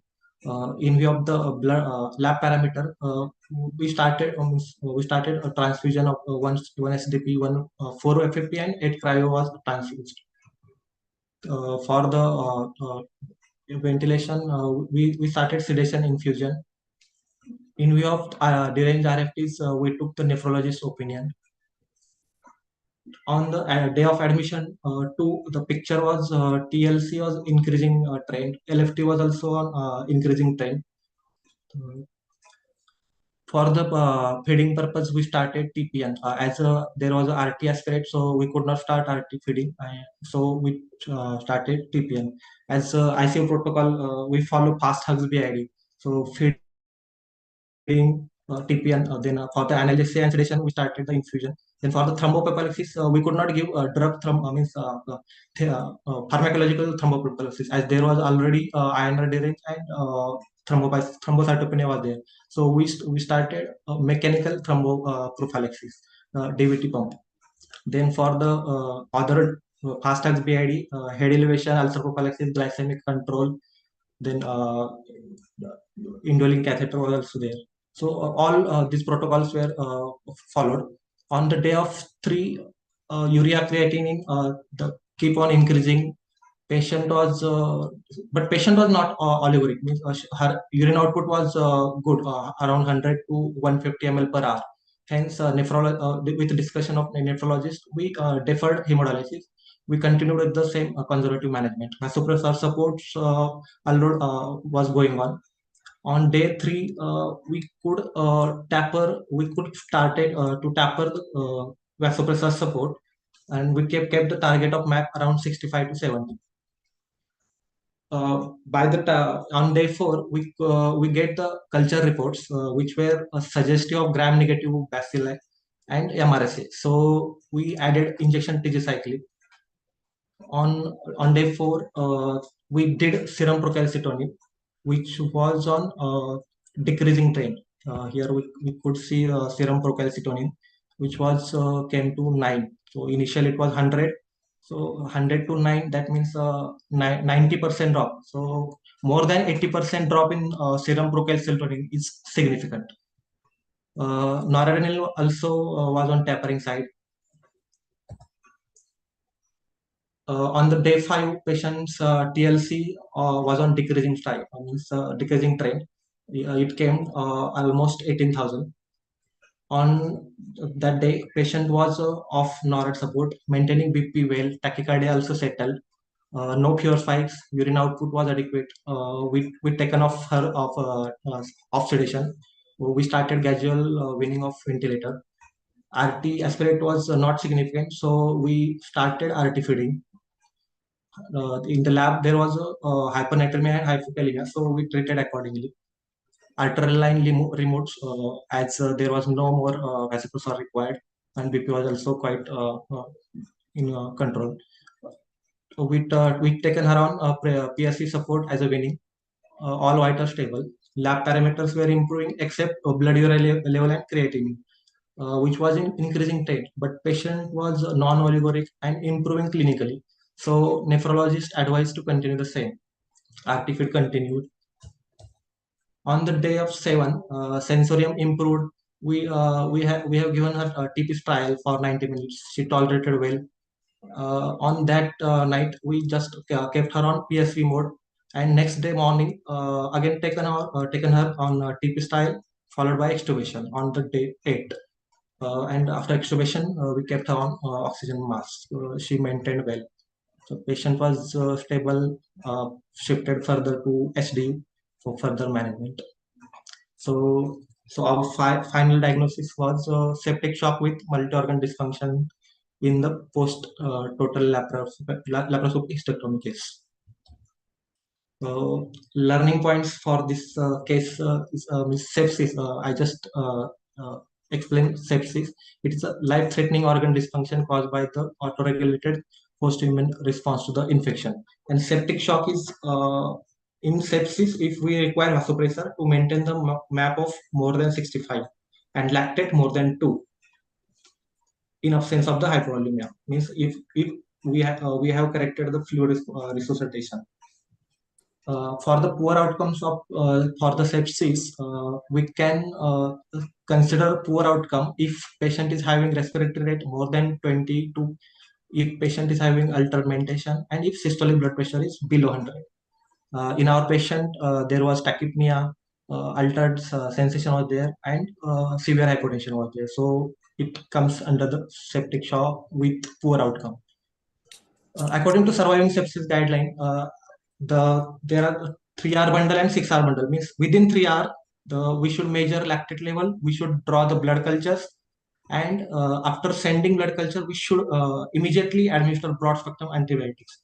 And for the fluid, we have to give maximum fluid boluses initially. And during first 6 hours, with persistent hypotension, after initial fluid resuscitation, we should add vasopressors. We have to measure CVP, central venous oxygen, and remeasure lactate.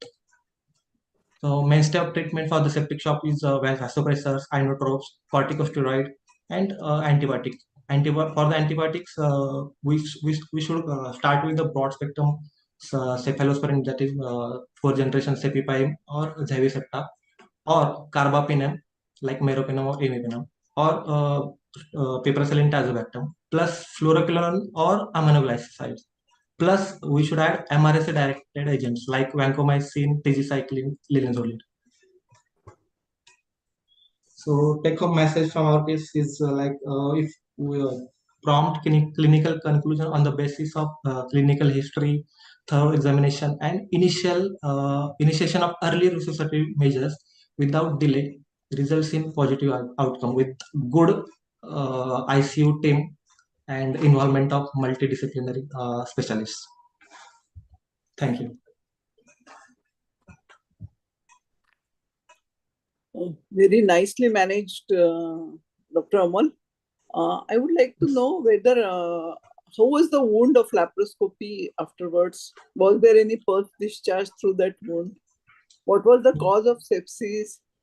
Was there any Actually, cultural swab study? Have you done? yes, ma'am. The surgical site was absolutely normal, ma'am.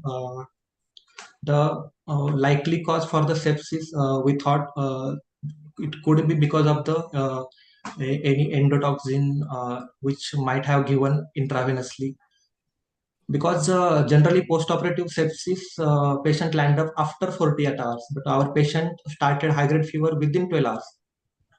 So so first possibility could be the infected salines or infected syringes or infected drug could be there, which went into the systemic circulation and patient landed up immediately in the sepsis. Have you thought about the instruments?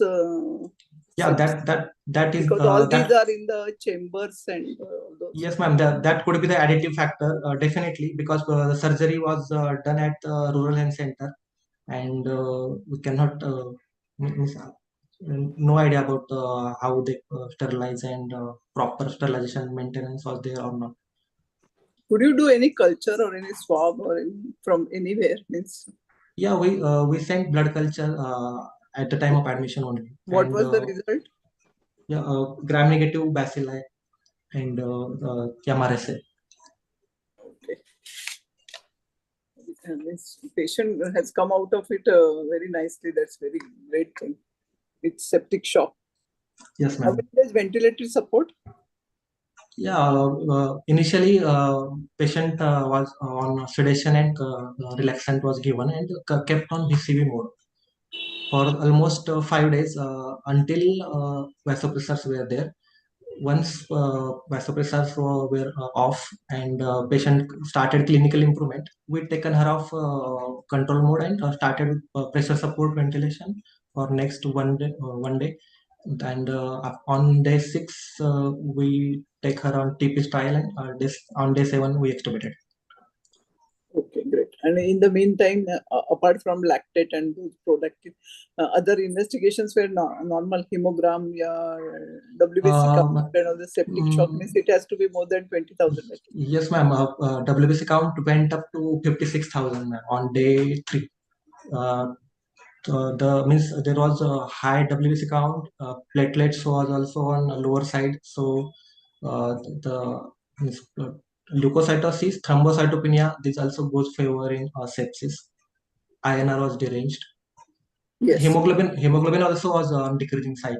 So we resuscitated according to all blood parameters. Given 1 PCV also, 1 SDP, 4 FFP, and 8 cryo. Okay, great. What antibiotic you used? Initially, we started with meropenem, teicoplanin, and colistin. Then on after culture reports, we added tigecycline. Okay, great. Yeah, thank you. Any other question from anyone? Hello. Yes, ma'am. Actually, the case is very well managed. I would like to just give one input that whenever any surgeon or any place, whether Yes, it's a tertiary center or small hospital setup, the proper aseptic precautions for each and every case has to be done. Yes, because it's a simple patient or simple case can land up into so much of complication. And also whenever anyone, as you are saying, it could be from the intravenous infected saline or through any drugs. So aseptic precaution while even you put the intracap, even if the resident or any other doctor, then that time also the proper wearing of the gloves and taking care of the proper asepsis precaution has to be done thoroughly. That can be, then further complication can be prevented. Was there is any drain or anything is put and anything anything is seen anywhere? No, ma'am, because surgery was absolutely normal and uneventful. Patient was absolutely stable for first 4 to 6 hours. So there was not any indication of putting drain, and there was no means any collection also. Wound was clear. Okay, so the cause of the septic shock is absolutely no idea from where is the infective focus. This patient also can land up into DIC if it is not done perfect proper management. So Yes, ma'am. it's really a very wonderful team efforts done, and in the ICU, all the means team efforts is most important thing, and the proper discussion. And you should never give up with any patient. That is Yes. one more thing, most important thing. I wanted to ask, what is the role of steroids in these cases? Will it be helpful? Yes, ma'am. According to guidelines and protocol, in severe septic shock, we have to consider steroid for as there is a severe adrenal insufficiency. So mostly dose is 200 mg hydrocort stat followed by 50 mg QID for 5 to 7 days, not more than that. And what is the thromboprophylaxis Yeah. done? Yes, ma'am. For thromboprophylaxis, we have two options: the therapeutic and mechanical. In our case, we could not start therapeutic thromboprophylaxis as there was thrombocytopenia and INR was there. So we started with mechanical DVT pump. And you have also given the fresh frozen plasma and everything for the taking INR, precaution. yes. Yes, ma'am. Yes. Okay, good. Thank you so much. Thank you, ma'am. Amol, was there any history of previous illness to the patient before starting, like throat? Could you get that history before giving anesthesia? Means at rural place, was Yes, there any mention of? yes, ma'am. We asked history regarding previous any event, but just she had one history of TL that was uneventful. Apart from that, no significant history was there. No, means 1 day temperature or the No. infection or something like that. No, ma'am. Means previous 2 to 3 weeks, she was having no fever Absolutely. Absolutely, and lab was also normal. Fitness was taken. ASA1 patient. No chance of Yeah, subclinical infection. subclinical No, infection no, is no, there. no, ma'am. Okay, great. Okay. Ashish, can you read out the questions in the chat box so that? Yeah, so that is what I'm coming to. Dr. Megha ma'am, there is a question for you. Ma'am, would you prefer a CVP line for such a case, as inotropes would also be needed, and also blood and blood products?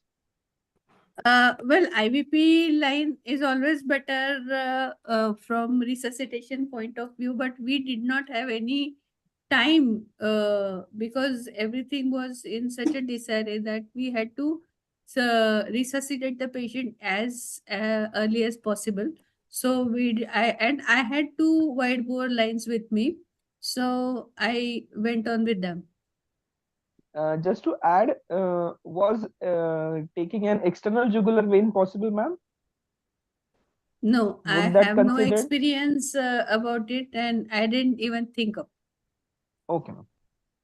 And one more thing is that since we have all the good machines in our on our anesthesia side in OT, and I have residents with me working, so we have I had ample of hands to work on, so it was possible for me to resuscitate the patient. Yeah, it was definitely a team effort, and such case could not have been managed single-handedly. That we Yes, agree with. definitely. Yes. Next question is any additives added in the block? So I think No, this it was block. That was Yeah. answered. Yeah, but there was no additive added. Yeah. In the block. Just to add one more question, Dr. Uma ma'am has asked, when is 2D echo mandatory? Can we discuss? Yeah, madam. Ideally, nowadays, even more than 30-35 years, we should ask for 2D echo because we are seeing so much young patients coming with cardiac problem. But of course, I mean, senior Chai madam or anybody, if there are other guidelines, I mean, recent guidelines which has shown. If the patient is having comorbidities, Comorbidity, we should have it. Yes. Even if it's not possible in private hospitals to make it compulsory, unless the patient is having comorbidities and there is some change in ECG or Right. patient is more than 60 years old. At least this much we can say, more than 50 and any SA2, we Right. should, irrespective of the age. Yes. Is These there are the any two. role of subcutaneous adrenaline in such a case for quick response? No, rather IM is, I mean, everywhere all the guidelines are mentioned intramuscular and intravenous, of course, Yeah. if we are not getting any response. So these are the two routes everywhere it is mentioned. Initially, yes, I remember 10 years before or so, everybody used to, even in OPD clinic, if somebody gets anaphylactic, I mean, sudden shock, subcutaneous or even intramuscular adrenaline is the drug of choice Yeah, in I dental have given procedure. one for one patient of taxim reaction, the subcutaneous long back 15 years back. But nowadays gold standard is the intramuscular injection because it takes some time to act also, and the distribution is not evenly. Yes, intramuscular is faster than subcutaneous. Intramuscular is faster. Next question is to Sarika ma'am. For severe peripheral vascular disease and dry gangrene, is tourniquet advisable? Actually, tourniquet is not advisable, but with this elderly female with so much of anemia, to avoid the minimal blood loss, and she had like tibial artery stenosis, thrombosis. Sorry. Yeah. So for which they also tried with angioplasty, but they couldn't succeed. So proceeded for amputation. Dr. Uma madam wanted to ask one question to someone. You have to make her a co-host. Is it possible? Can she unmute herself? Yeah. Everybody Yeah, now she can unmute herself and unmute say. themselves. Is she You can ask. is there available? Is she? I think.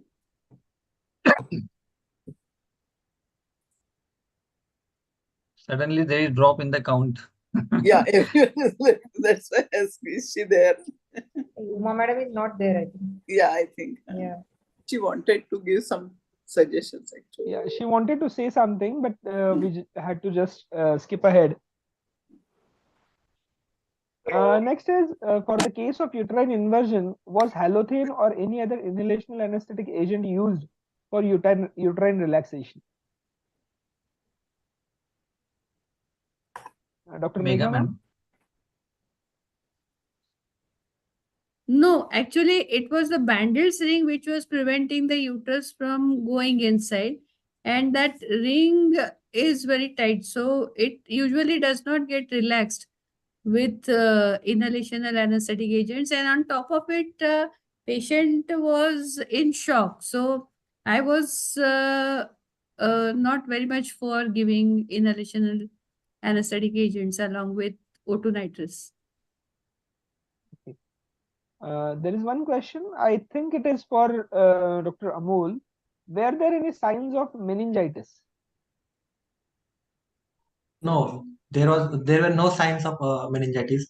Actually, we did means we rule out all atypical fever like dengue, leptospira, malaria, and all possibilities of other fever causes we ruled out. Okay. Yes. And no signs, clinical No. signs of meningitis also. No signs were there. Okay. I think group chat questions are finished. If anyone else wants to answer anything, they can unmute themselves and raise the question.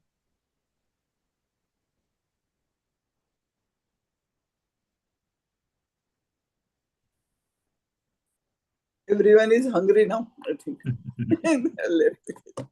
Okay, so as we come to the end of this wonderful session, I would like to thank our chairpersons, Dr. Kothari ma'am and Dr. Suryavanshi ma'am, and all the esteemed faculties and our delegates for attending the session. I also would like to thank Dr. Balaji sir, though he had to rush away quickly due to his busy schedule, but he attended the session, so we like to thank him also. And our respected president ma'am, even though she is on a holiday, she has attended the session and graced the occasion. So would like to thank her also. And for further proceedings, I would like to hand over to Dr. Bhavesh sir. I think Dr. Balaji had joined. He has joined again? I think check. I say I heard hello, hello. No, ma'am, Okay. he's not there. Okay. No. So on behalf of our SAPC society, I thank Chai Madam and Kothari Madam for accepting our invitation for sharing this wonderful session. And of course, Dr. Ashish for moderating this session very nicely. All our speakers, Dr. Megha Madam, Dr. Sarika, Dr. Nilavati, Dr. Amol, and Dr. Rajesh Kaval's case was there. So I also thank him for sharing this case to me. And Hello, Jenika, yeah, please. Who is there? I'm Dr. Pathak speaking. Hello, Yeah, go ahead. Yes, sir. Yes. sir, I'm Dr. Anything Pathak you want speaking to from, contribute? yeah, Please. when they do laparoscopic surgery in the peripheral set of small hospital, they don't have proper facilities, no ETO, end-tidal CO2 monitoring and all. And sterilization facilities are also not there. Yes. So it Sir, I just becomes wanted to add, difficult. even in these cases, there were many cases from the same OT, which only one case had reported to our hospital. There are 7-8 Yeah. cases which had almost everybody had the sepsis and even mortality.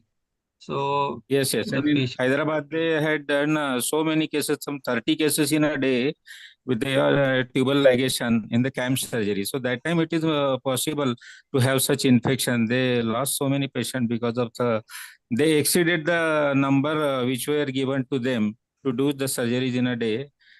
Some 25 cases and they did some 32 cases.